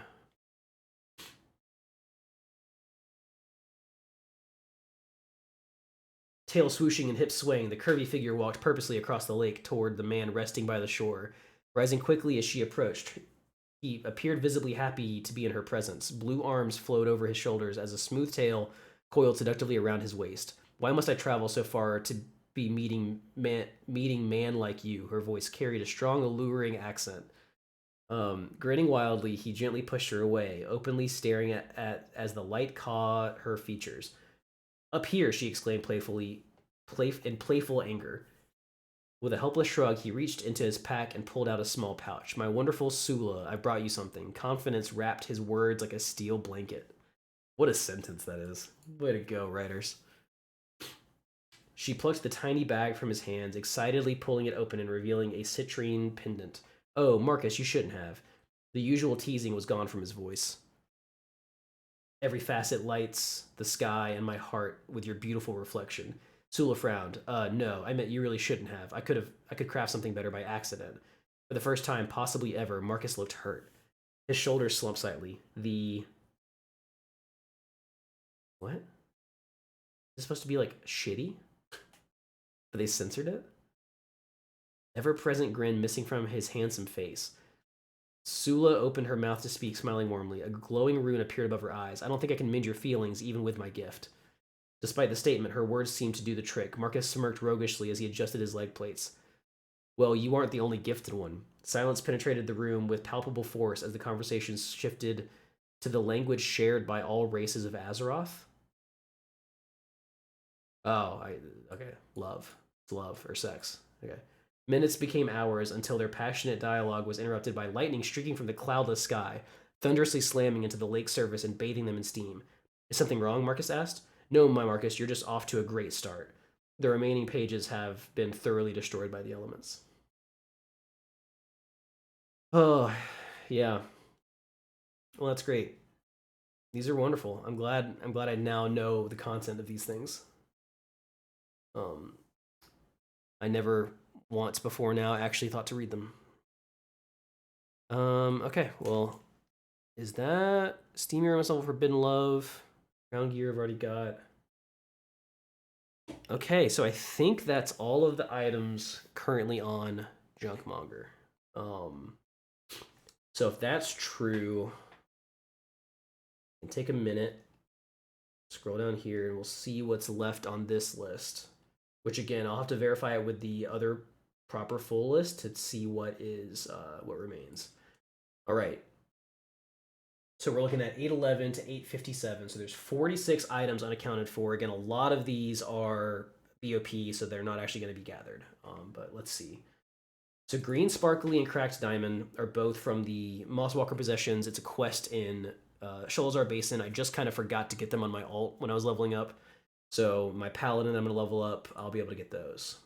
Crystallized Note. This is the second one of the two that you can just do from anybody can do the quest. So that's really easy to get. Nubless Pacifier and Worn Running Shoes, I believe, are AV player loot that are only dropped by Alliance. So I'm kind of waiting for an AV weekend on my Horde character to get these because the queue's pretty long otherwise, but I might just queue up while I'm doing other stuff. The Damp Diary page, the third one that remains, is very rare thing, but I can just kind of sit and do fishing to work on that. So those are cool things that still remain in a reel. And there's a bunch of BOP stuff that I was kind of gonna get. I was kind of working on getting some of these before I fully verified how I wanted to determine like what is quote unquote all of the junk items, which I've just now still kind of fully established as being everything that is tradable, because there are so many that are faction specific, class specific, race specific, that it's impossible for one character to get all of them.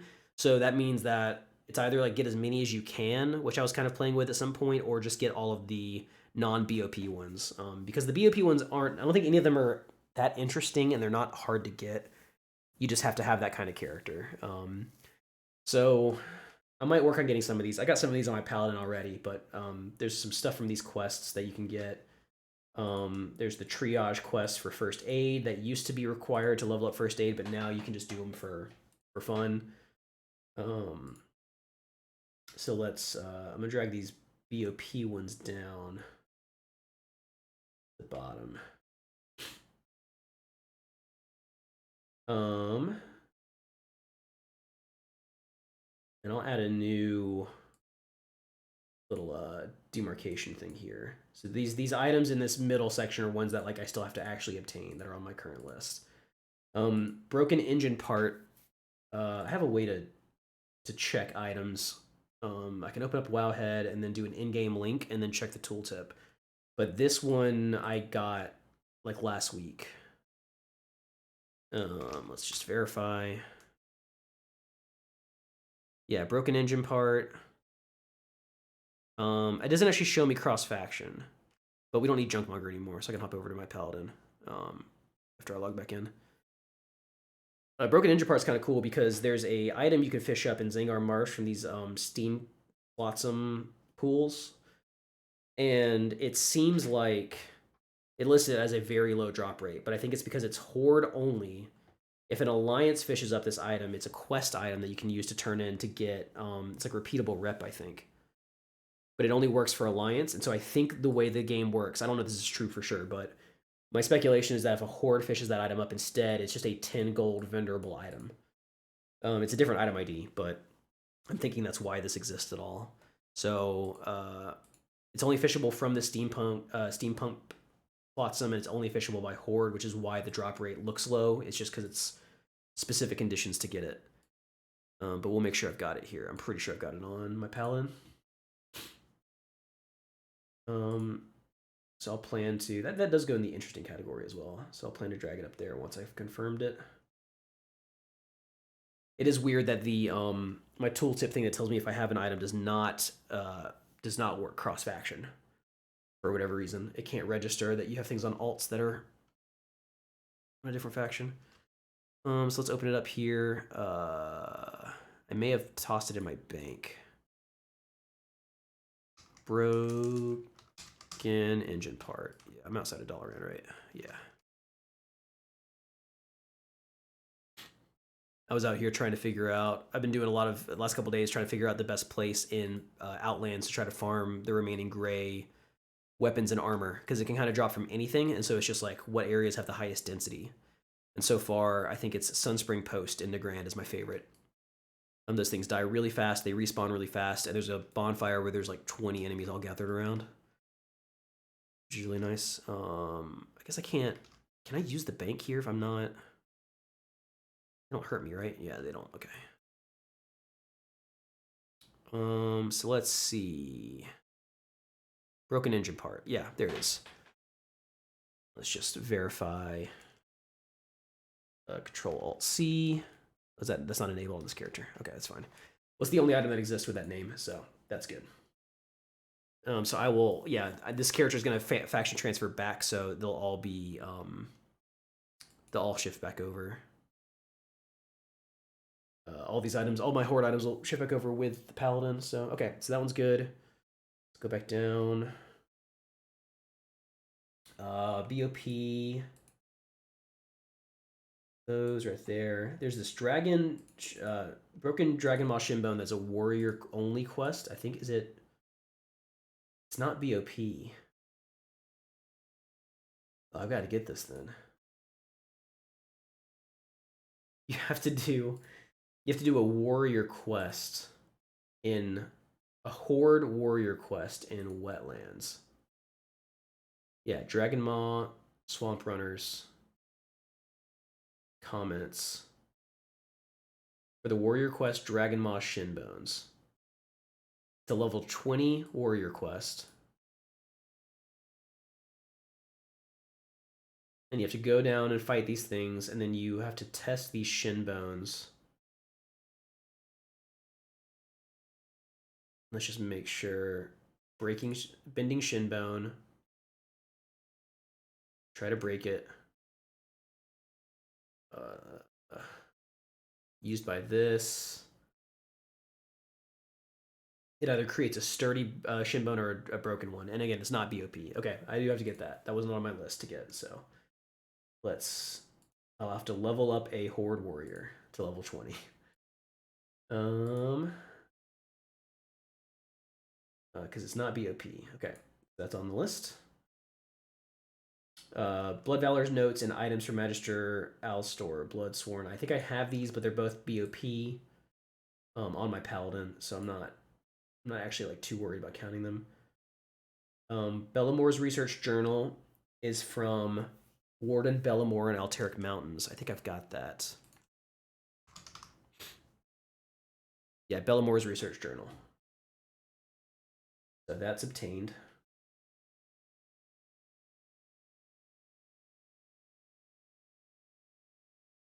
Ooh, there's 19 pages to this. I'm not gonna read this. Right.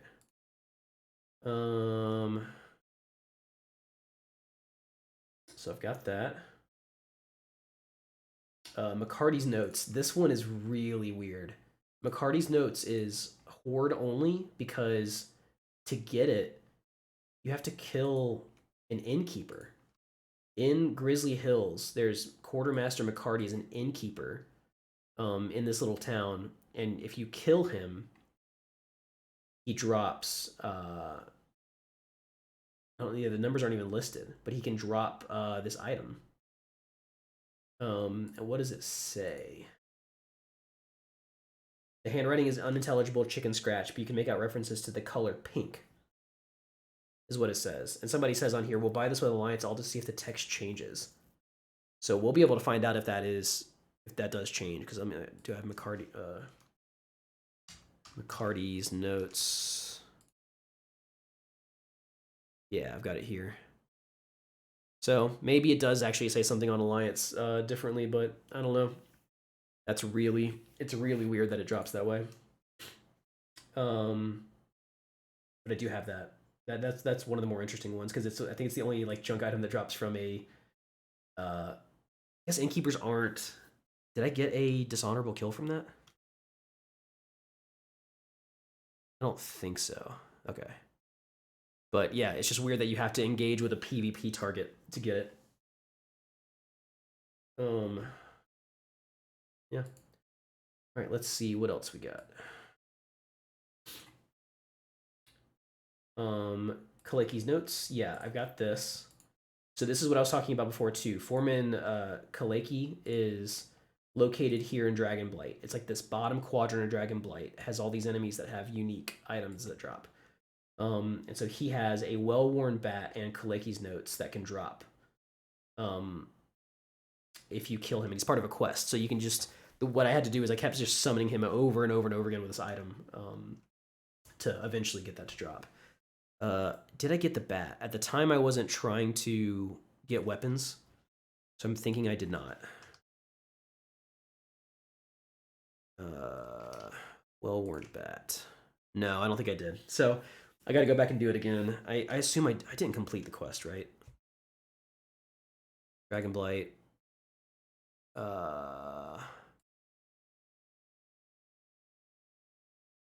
Funding the war effort. Oh, I really hope I didn't. That's gonna be annoying if I did, but I'll figure it out. Yeah, it's because I gotta get that now. Okay, so Kaleki's notes I have, well-worn bat I don't, but that's on the weapons and armor list.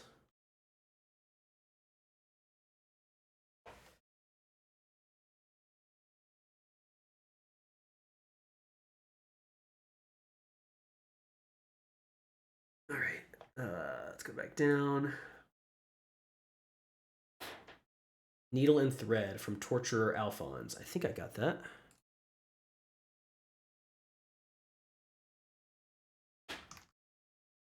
Needle. I put a lot of these in the bank just for safekeeping. Yeah, Needle and Thread. Yeah, this thing, as weird as it is, as simple as Needle and Thread is, you only get it from Torturer Alphonse in Dragon Blight, and you can only get it as Horde. It's a 20% drop rate. It's so strange. That whoever's making these quests, they were going above and beyond. So Needle and Thread is obtained. Good.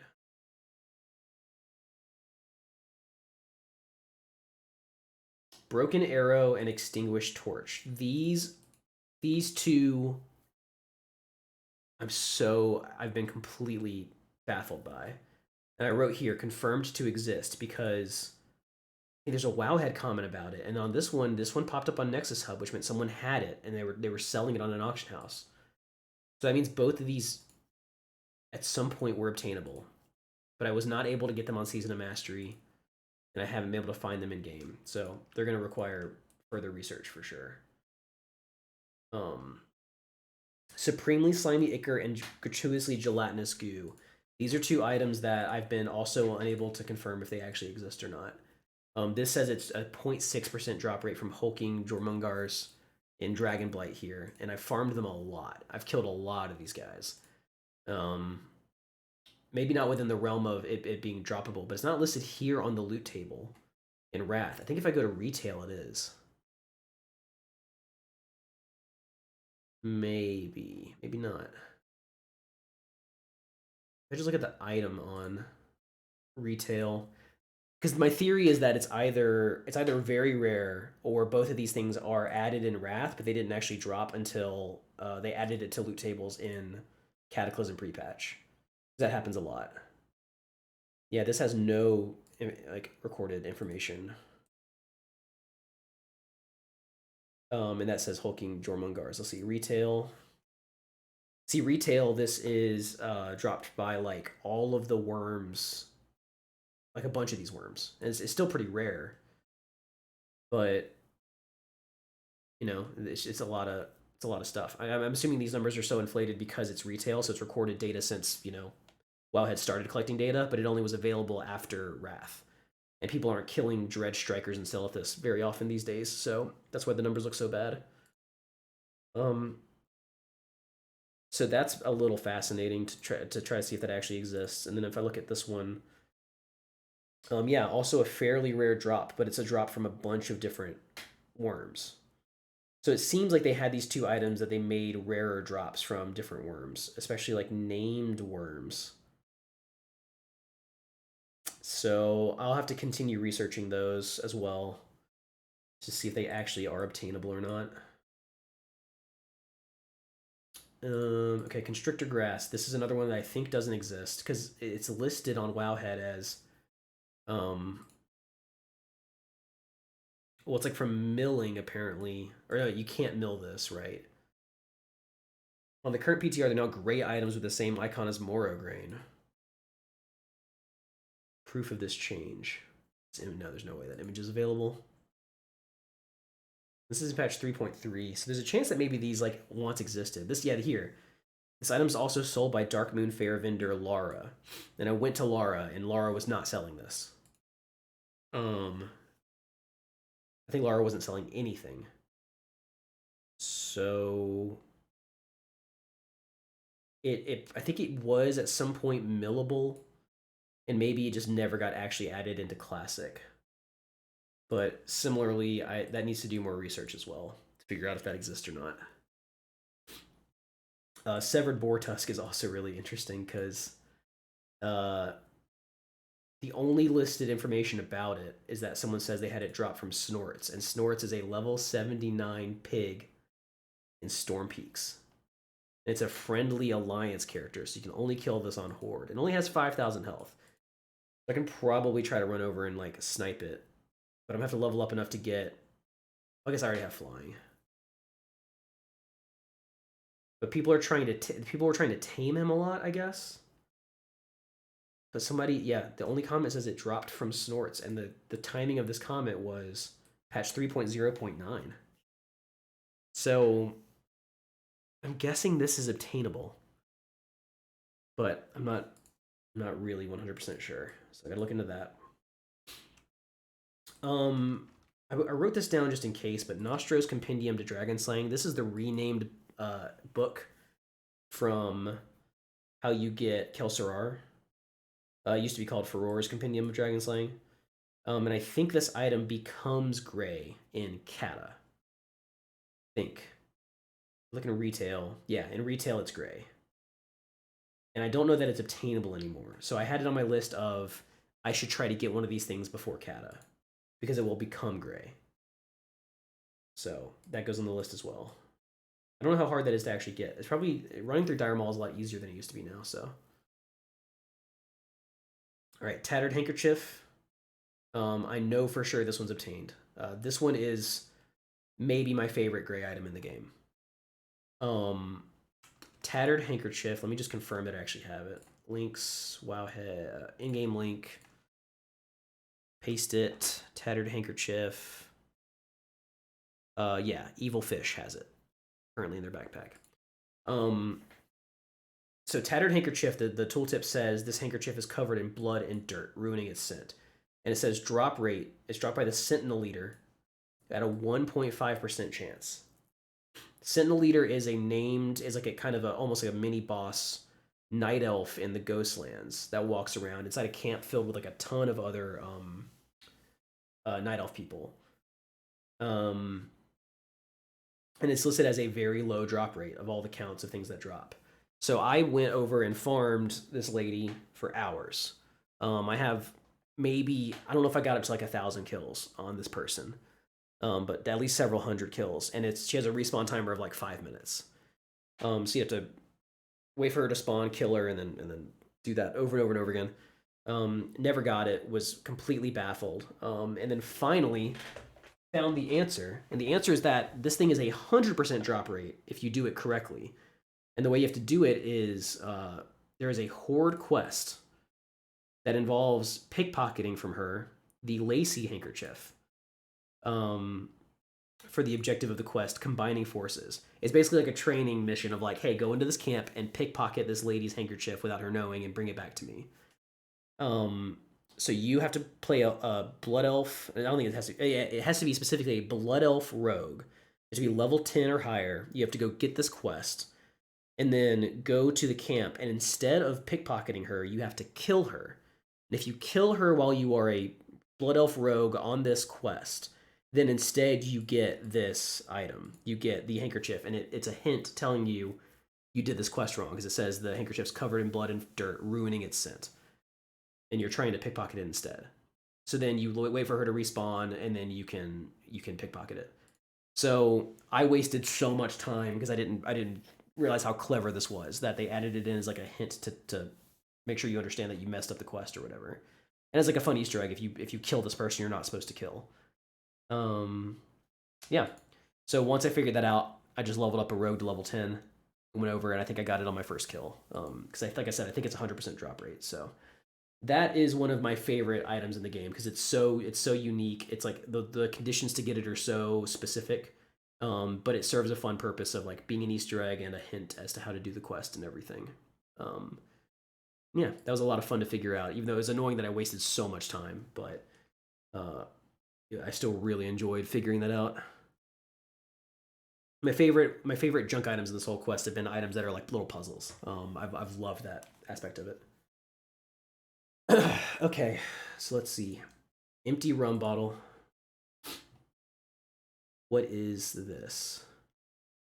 It can be fished in Dalaran. Have I not gotten this yet?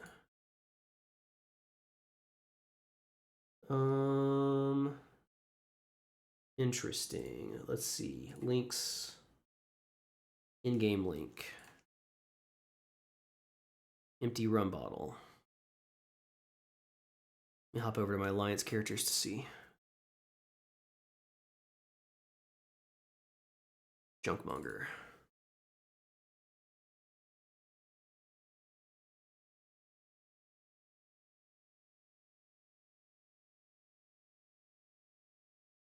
In 3.1, you can fish in any zone at any level. However, if the zone is too high, you will catch items such as this instead of the usual fish.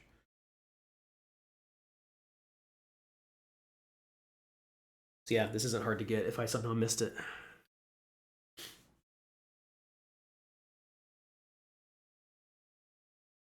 I wonder why there's so many catches of this in Hrothgar's Landing.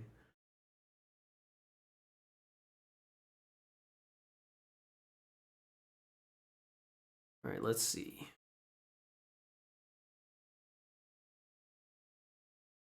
Empty rum bottle. Yeah, I don't have it yet. So yeah, I must have just accidentally deleted it from my other list. Again, this is why we're doing this. To find things I've missed. So empty rum bottle. Fishing details. Fishing too low level. It does seem like, I mean, this is listing, no, it's listing like every zone. All right, interesting. Maybe I deleted it on accident or something. Surprised I would have missed that, but yep, is what it is. All right, troll keepsake. Oh, so these, okay, these are gonna probably still be on my horde characters, which is why they didn't show up before. Go back to, go to evil fish.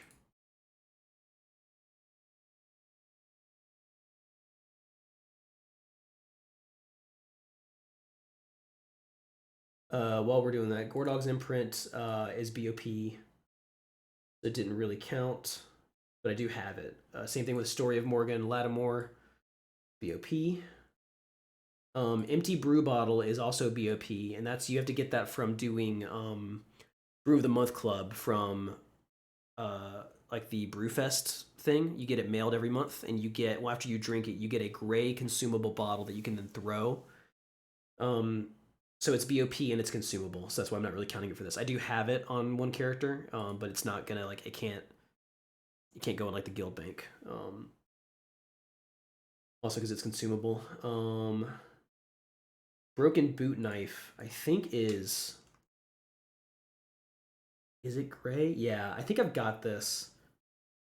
It weirdly got classified as like a weapon somewhere, I think. But anyway, let's see. Troll keepsake, got that. Tattered handkerchief, got that. Mummified parts, lifeless skull, embalming fluid. Yeah. The other ones I think I had on other characters already. So troll keepsake and embalming fluid. They go up here.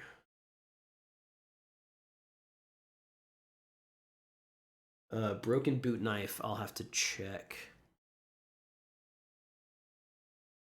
Blackened Urn, I have on my main character because this is no longer obtainable. It's also BOP, so it doesn't count. But you had to do, for the Karazhan questline, you had to do a whole questline to get the urn that summons Nightbane? Is that his name? The dragon out on the balcony. And you had to use this urn to do it. But then Nightbane, yeah, see it on the screen. You no longer need that to summon him. They removed that requirement, and so this became gray, and I think the quest is probably still doable, I assume, but it either doesn't give you anything or it just gives you this gray urn. So, these three are cool. They're bind on pickup and they're conjured. But when you're in Zoldrak at the Amphitheater of Anguish, which is like the boss fight multi-round thing, there's a bunch of like snack vendors walking around, and if you wave at them, then they will throw you snacks.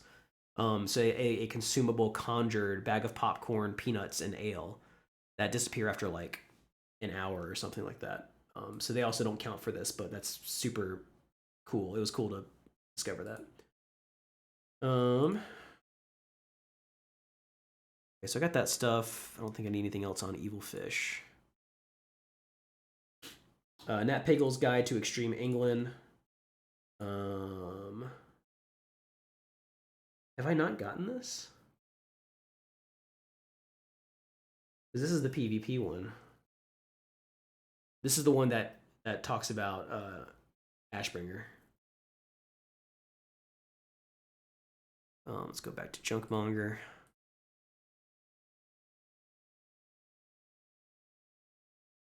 Yeah, I got this in AV.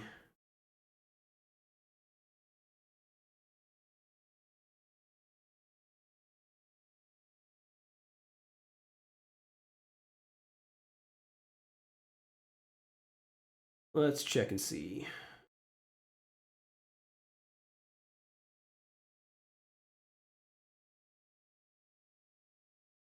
In-game link.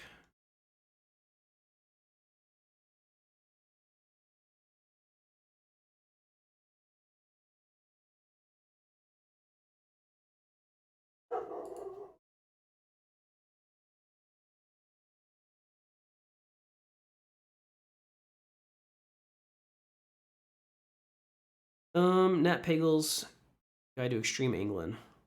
Oh no, I have it in tab 4. Let's see. This dog outside. He just runs around 7 to 9 o'clock every night. He just has to let everybody know he's here. It's in tab 4. The junkyard, right? Is that what it said? Tab 4 of the junkyard.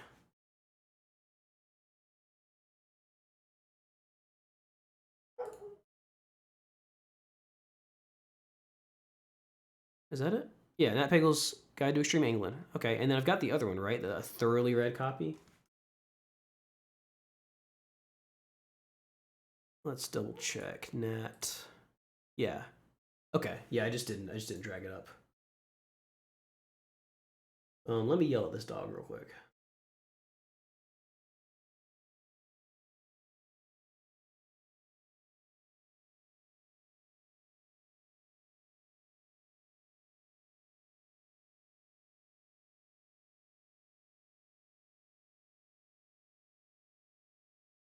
All right.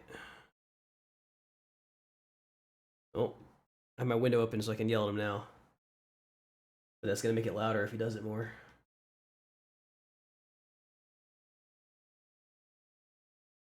Okay, let's see. So that's good. I've got that. Broken boot knife. I can check that real quick. Links. In-game link.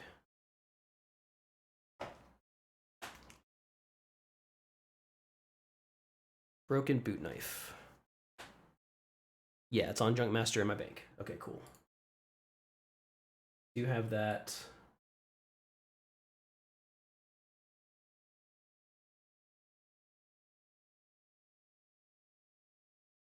All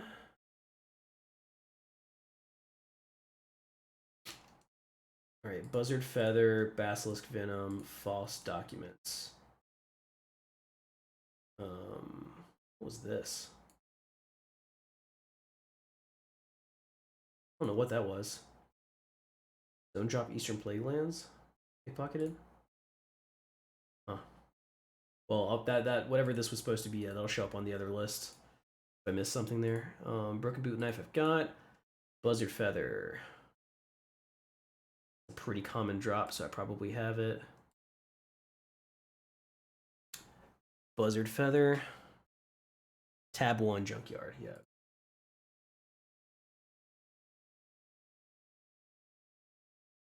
Okay, basilisk venom. These must be the things I just forgot to like drag up on the list. Yep, junkyard tab 3.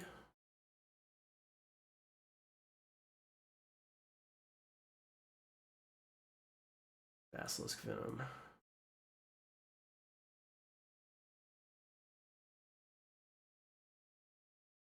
False documents.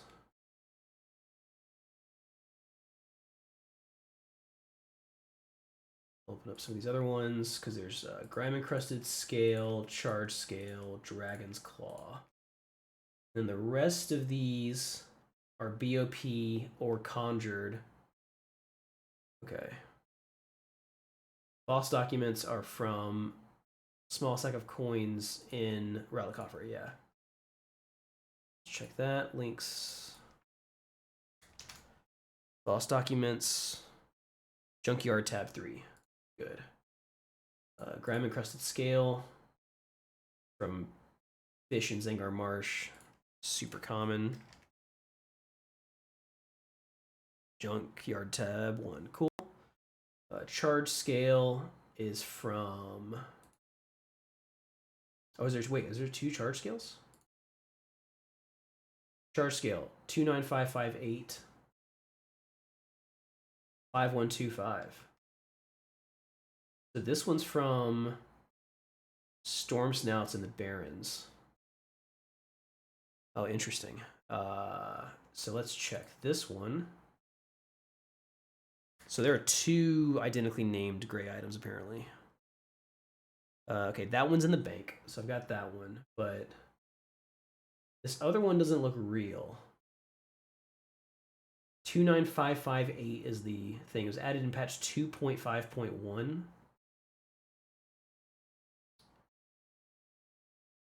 Interesting.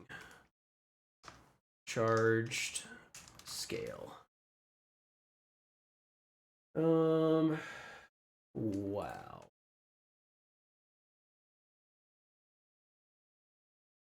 Charge scale of the blue aspect.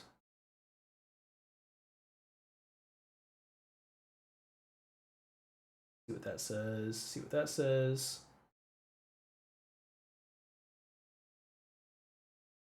This is 5125.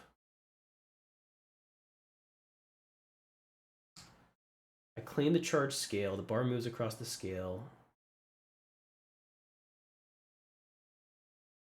Charge scale of the blue aspect. What's this? When is this from? This is from 2020. That's some sort of retail thing. So I'm guessing this thing doesn't exist. Let's see. Well, let's look at items near it. So 557 is a rainbow feather with no data. 556 is basilisk venom that drops in TBC. 555 basilisk stuff in Blade's Edge. And then let's look at the other way. 9 is a vibrant feather that drops in Blade's Edge. 60 is an electrified scale that drops in Blade's Edge and Nether Storm. Interesting. So it's 558, right? Charge scale. So maybe this was going to drop from like the all of these serpents, these like flying serpents in Blade's Edge. What do they drop now? Yeah, scale wing serpents, these guys. So now if we look at them, they drop electrified scale and vibrant feathers. So I'm guessing that they just added this in, but then decided either because it's duplicately named or they wanted something more descriptive. They changed it to electrified scale instead of whatever it's called, charge scale. Huh. So yeah, that's my best guess. There's no data about it. So charge scale, I'll put in parentheses, 29558. And I'm gonna add never added.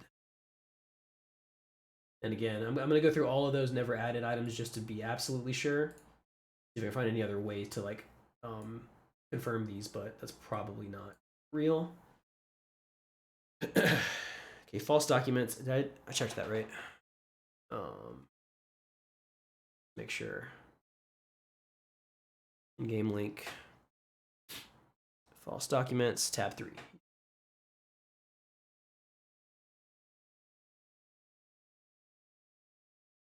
Graham encrusted scale.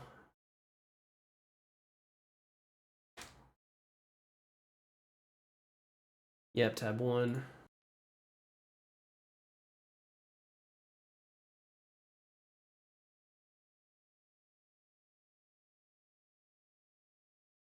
Dragon's Claw. Let's see.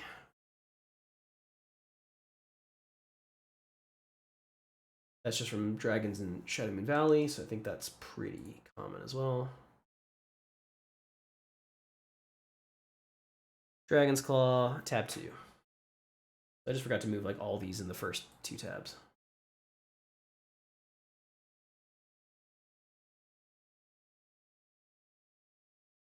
Right. So that covers all that. Okay, so according to this list then of non-weapons and armor, I've got, wow, 45 items that I listed as being interesting. It's more than I expected, but I think I can downgrade what's considered interesting now too. But that's all that stuff, in which that means that the things that remain on this list that I need to actually get, including ones that may not exist, these 4. I'm still not sure if these 4, I guess 5, 6 are real. Then it's these 1, 2, 3, 4, 5, 6, 7, 8, 9 items left on that list that are real to get. This one's the one that's like the rarest. It's a very low fishing drop rate. These just take time in AV, I think. Probably not that much time. This one I have to level a warrior to level 20 to get. And then I'm going to get Nostros, even though it's technically not gray yet, so it doesn't technically count, but I'll probably try to get it anyway. Great. And then all of these quests, yeah, all these items are BOP. I've got some of them, but I'm not going to even add them to the list, really, once it's all said and done. Although, what I might do, you know, in reality, it's like I have this one. No, I don't have this one yet, because that's the Netherwing rep stuff. So I've got 1, 2, 3, 4, 5, 6, 7, 8, 9, and then you could just at any time go get 10, 11, 12. I'm only missing the trauma certifications, which you can just kind of get anytime by doing the quests. This one for leveling up Netherwing rep to honored, and then just keeping this quest item. So I'll have to look at the list, because if there's, I don't know how many other BOP items there are for other classes. There are a few that aren't on this list. Like there's some for Warlock, I think. I might try to get them all and just have them across different characters if there's not that many. I'll have to look into that. Once I get it onto the grand audit list, that's where I can kind of double check.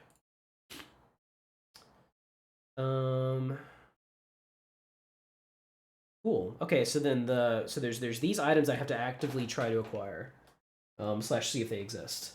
There's weapons and armor, which again in total, I think, excluding some category things, I have about 280 left to go. I guess it's more like 259 left to go.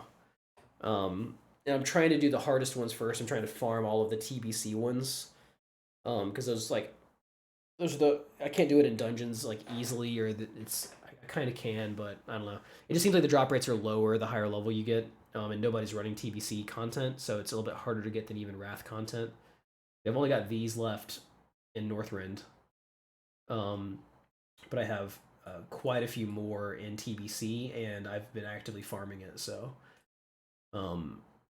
and then like this stuff, the 50 to 60 stuff, I think I can just literally go to like Stratholme and just farm that for a while, and you get all these pretty often, I think.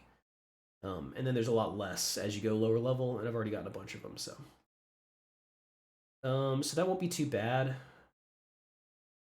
And then I need to cross-reference them with the grand audit list, and that basically covers it. And then it's just a matter of making sure I get it all, and then that's it. Cool.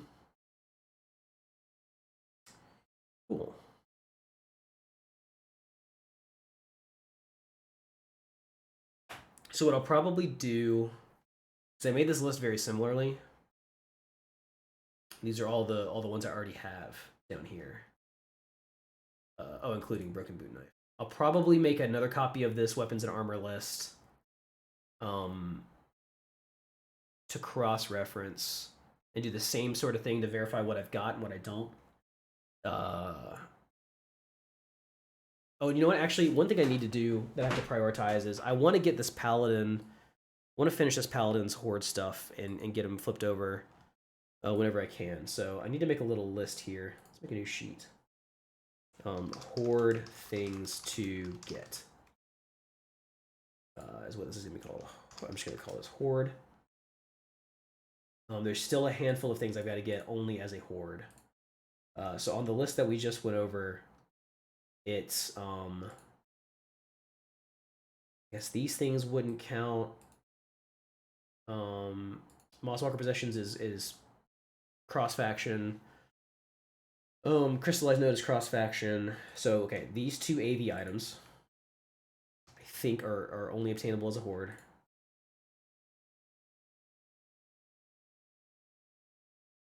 There's those. Dragonmaw Shinbone is going to be a new character. I think Severed Boar Tusk, if it exists, might be horde only. If it only drops from snorts. So I need to look into that more. Oh, that's right. Because the other reason that I think this might not exist is because if you look at the data on retail, this drops from Hellfire Peninsula boars, which it currently doesn't. So maybe it's an item that just got added later. But I need to double check that stuff. And then for weapons and armor, there's a couple things. These are BOP, so they don't really count. I don't know that this exists. This is it from an alliance quest. Here, Pitchfork. Pitchforks only drop from Hillsbrad humans as a horde if you kill them. I need to go get that.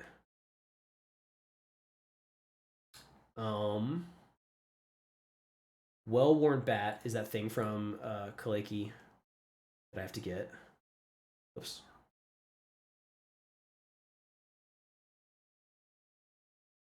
That's just from Dragonblight. Hoping that I didn't turn that quest in. I don't think I would have. Hopefully I just abandoned it. If I did, I'll have to get somebody else to help me get that, or I'll have to get another character, which sucks. And then, is that it? Oh, there's this Garundi Mound quest. Because I don't think I have, maybe I have this. Oh, I should get on my horde characters and check this, actually. The Ripped Ogre Loincloth. I think Redak got these for me at one point, but I don't know that I think I told him not to send me that because I, at the time, wasn't doing armor. So it didn't count.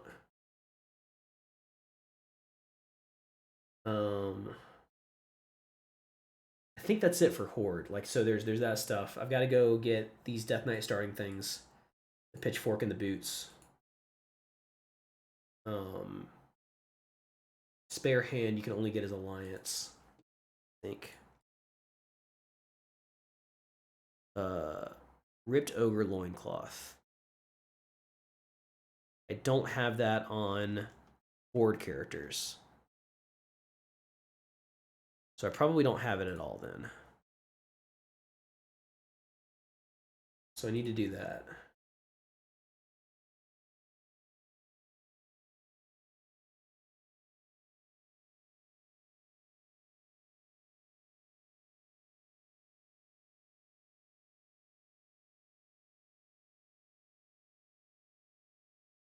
So let's get that on the list.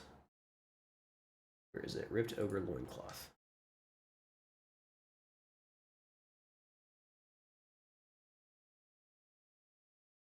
Okay, so these are the things I need to get before I can transfer my paladin back over.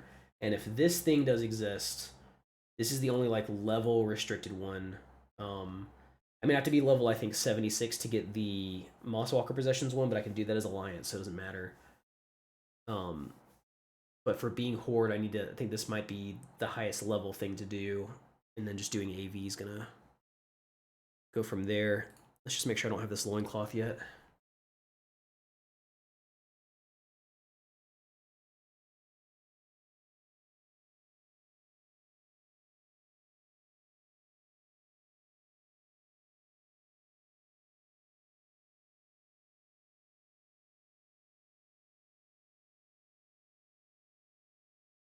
I also love how it worked out where I still need to get some of these and transfer them over, but I feel like Junkmonger with a full guild bank, a full regular bank, and like 20 slot bags on everything else, I think I have like exactly enough space for all of these items, which is pretty amazing. Like I have, this many slots left here, like 10 slots there. I've got some slots in this last tab. 14 slots, a couple scattered throughout. So yeah, I think I have exactly enough tabs. Loincloth, whoops. Pasted the actual text there, which is gonna look confusing to people. In-game link. There we go. Yeah, so I do not have that. Okay, so I do need to acquire that, which is not particularly difficult. But that's horror stuff. I need to see if I don't think this is real. The Chilton one, that's a reference to a person, right? Tom Chilton is one of the game developers. This one is not an item for characters to acquire. This is recorded in 2019. Yeah. It was added in 1.13, and there's no data. So, okay. I think it's safe to say that doesn't exist. Doesn't exist.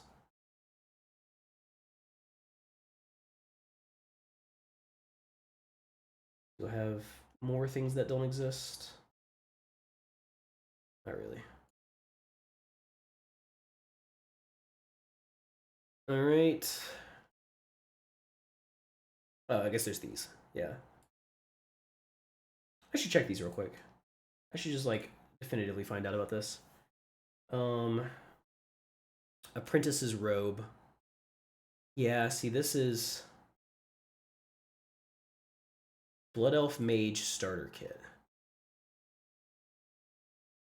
See, it's a white item. Wrath. Well, here it's gray. Troll and Undead Mages wear this version of it on level 1, according to 2.3. It's part of the starting outfit for Blood Elf Mages. So either one of those. Troll, Undead. Oh, there's okay, there's two different versions of Apprentice robes. One for Blood Elf, one for Trolls and Undead. So if I just make it Undead Mage named Does This Exist? Does this sexist? That's what that says. My speculation is that pants and boots will be real, but that the robe is not real, or that it's white.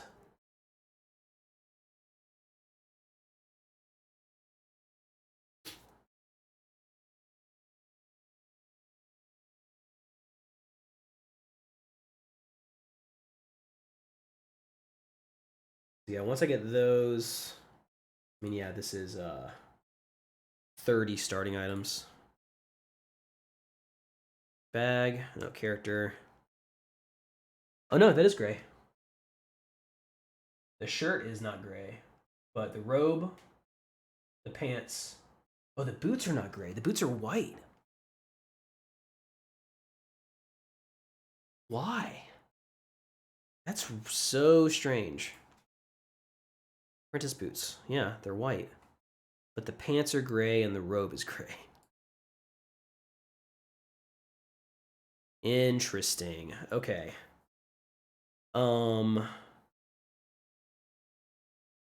Yeah, okay. Well, what's tricky too is this, you can't use the mailbox unless you're an engineer, right? Molly? Yeah. So I'm gonna have to run all of these characters to the nearest mailbox. I also have somebody bring me a mailbox, but not that big of a deal. Key binds are not the same. Key bindings. Damn it. Auto run R. Why is that different? So I'm guessing that's the nearest mailbox. All right, so strange. So just gotta rip off these pants. Gotta rip off these robes. I'm gonna be very careful about checking item levels. Oh boy, wow, that's quite the underwear on the undead female. Wow. Yeah, I'll have to check the item level or the item IDs of all these things to be very careful to make sure I get the right ones. Make sure they're all properly different.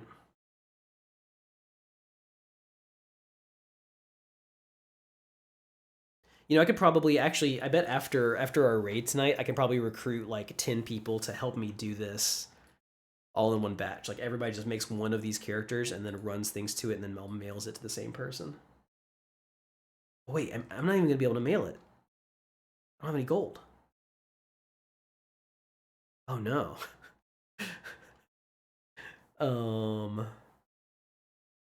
Huh. I can sell staff for nine copper. I guess I can mail. Once I get to the mailbox, I can mail gold from either my horde or my alliance characters to. Yeah, okay. I can mail money to this character so that I have money to mail something back to them, and that's fine, I suppose. It's just a little bit more tedious.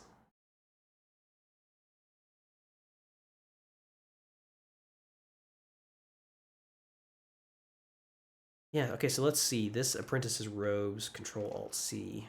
Oh, that's not enabled on every character. Add-ons. Wowhead. Wowhead Quick Link. Oh, Control C. Oh, it's just Control C that does it.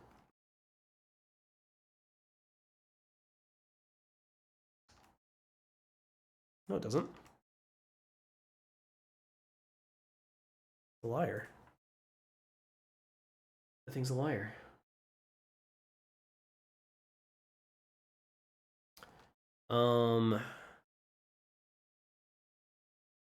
I just update my add-ons.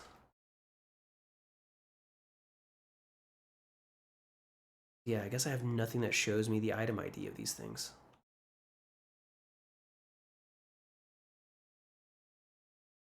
Yeah. Well, I guess I can do it by, if it's on the same faction, I can just do it by the tooltip that tells me if another character has it. So I can send these to fish, and then if I go onto a troll and I go onto a blood elf mage, I can then make sure that it doesn't register I have them already. That's gonna be the easiest way to like start this.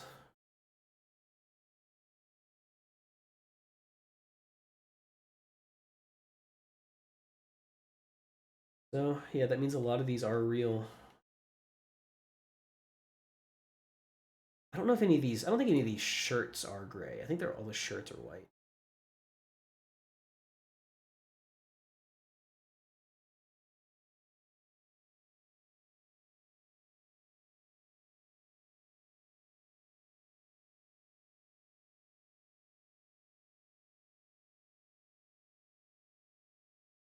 You have to make sure I have enough bag space on my paladin to transfer. I guess I could like go to the auction house, the cross faction auction house, and do this, but make sure I am able to transport these to the alliance side to get into the bank.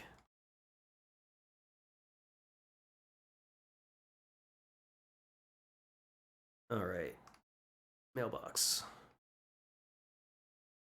So how much does it cost to mail this? Fish. 60 copper. How much can I sell my staff for? 9 and 1 and 1. Okay. So step into the inn. Fish.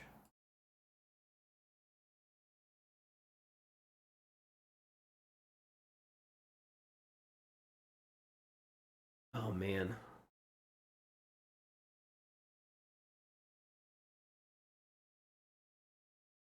You know what I could do is figure out all the ones that you get from like undead. Have somebody else make a horde starting character on undead.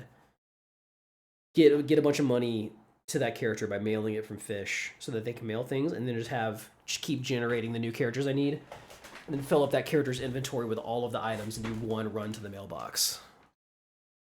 And that would speed things up a bit.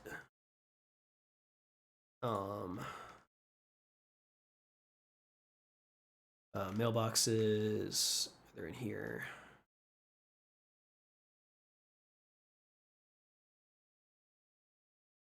So just to be safe, does this excess? I'll send 2 silver.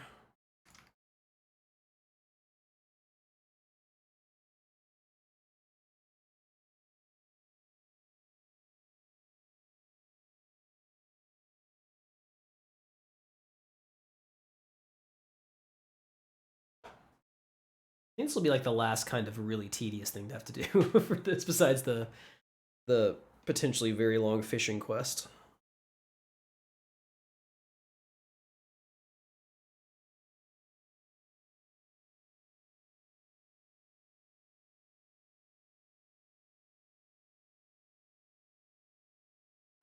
All right.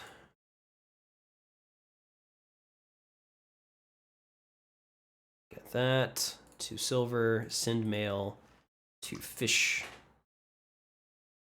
Send this shirt and these pants to fish. Close. Log out. Let's make sure fish has got it.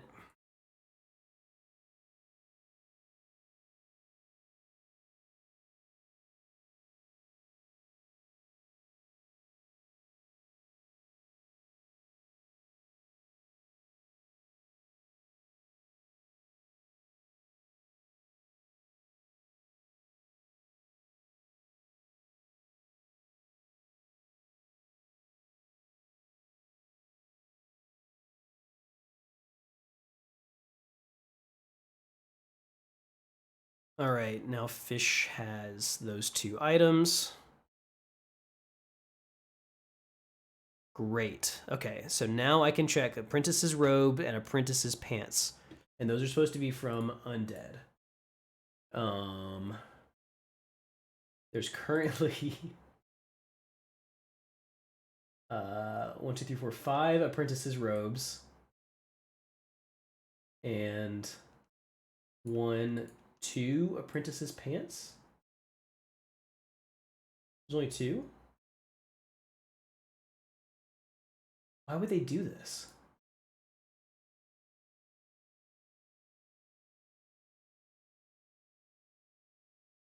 It's sold by Thomas Yance? Sold by Thomas Yance. Is that an old Hillsbred? Comments. First item put on Thoughtbot. This was removed in 1.11. Old Hillsbred, traveling salesman. So I guess they added it back there? Okay.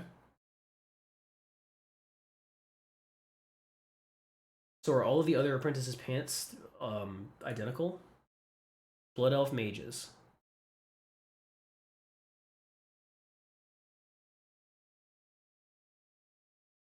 I'm going to have to get a tooltip add-on for item IDs. But I can find out real quick. Okay, so that's first I want to delete Panty Thief because that was not the right name for a character to steal clothes. So let's get rid of Panty Thief, and then does this sexist can now go. Goodbye. Oh, it has mail. Sure, great. So I also get to delete this stupid dragon that gets mailed to every character that gets made now, even though mounts are account bound. Good.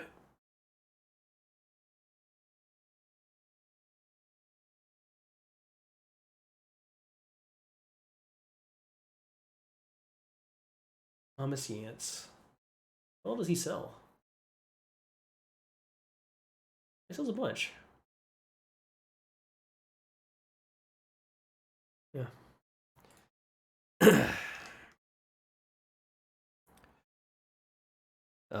Good. Okay. Delete. Delete. Can't delete it. You gotta loot it. Delete it. Delete it. Okay, I can keep the amount and just delete them with that. Okay.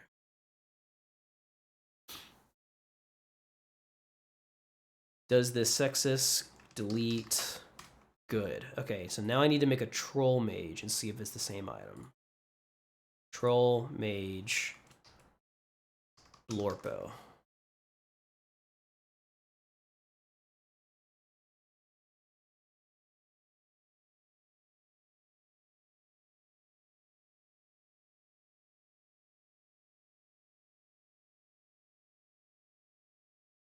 There's 5 apprentices robes. 1, 2, 3, 4, 5. This one is theoretically troll and undead mages. It's the same.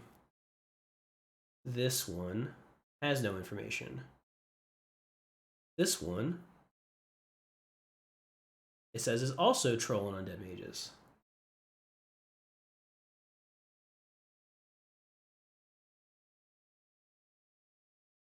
This one has no information. That's red. And this one is Thomas Yance. It's purple. Are these different colors? This is the fancy one. This one's brown. This one's green. This one's red. This one's purple. Okay, so they're all different colors. That helps.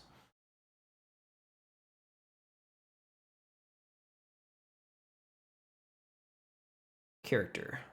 Apprentice's robes. Yes. Fish has that. And Fish has the pants. Okay, great. Okay, thank you, Blorpo.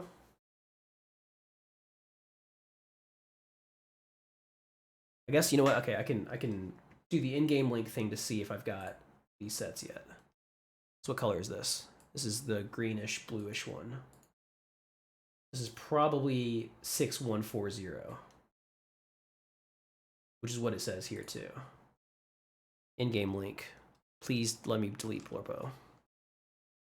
Okay, good. But don't go to my mailbox. It doesn't generate the mail. Blood Elf Mage. Oh, you can actually, yeah, you can just see it here. So purple robe. You know, I guess you can't make a Orc Mage. That one's the blue one. That one's the blue one. The human, purple. Purple, right? Those are identical, I think. Blue. So blue, purple. Oh, like this is like fancy blue, purple, boring blue, fancy purple, and then the other one I think is sold on the vendor. I guess. Well, there's this one. This one might not exist. Or maybe it's just male. No, see, he's got that one. Does anybody have this brown shirt? Doesn't seem like it. Yeah, I'm assuming those are identical items.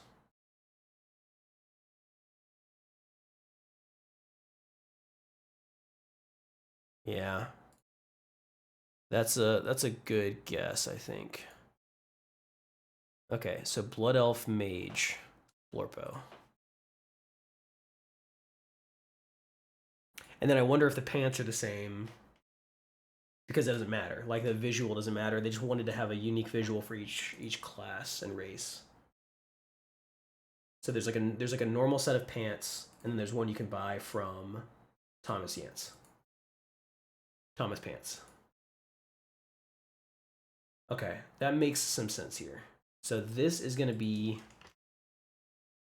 Blood Elf. This one's going to be Troll / Undead. 3. Those look identical. This makes it look identical. That one shows up as brown. This one might not exist. This is probably that one. This one's going to be Jernai.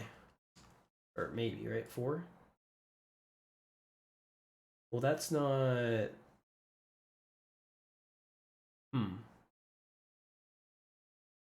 That's the Jernai one. The last one.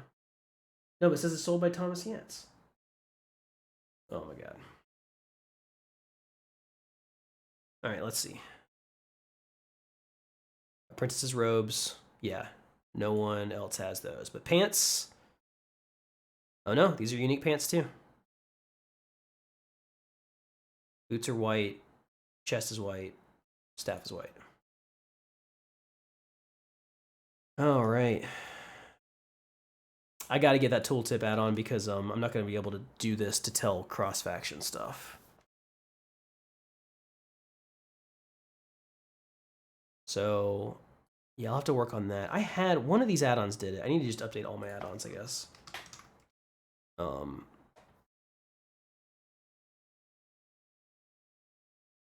surprised all the things doesn't have that.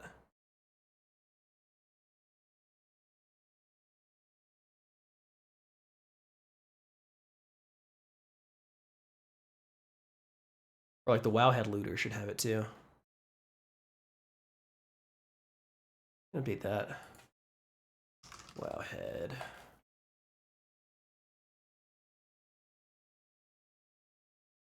Tools. Wowhead client.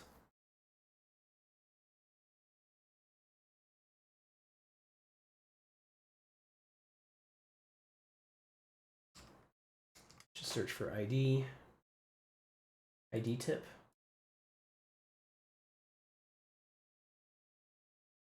Adds IDs to in-game tooltips. That's all I need.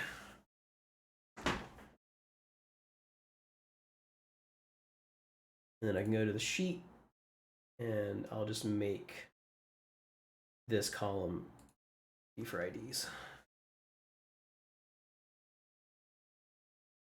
I'll keep it straight.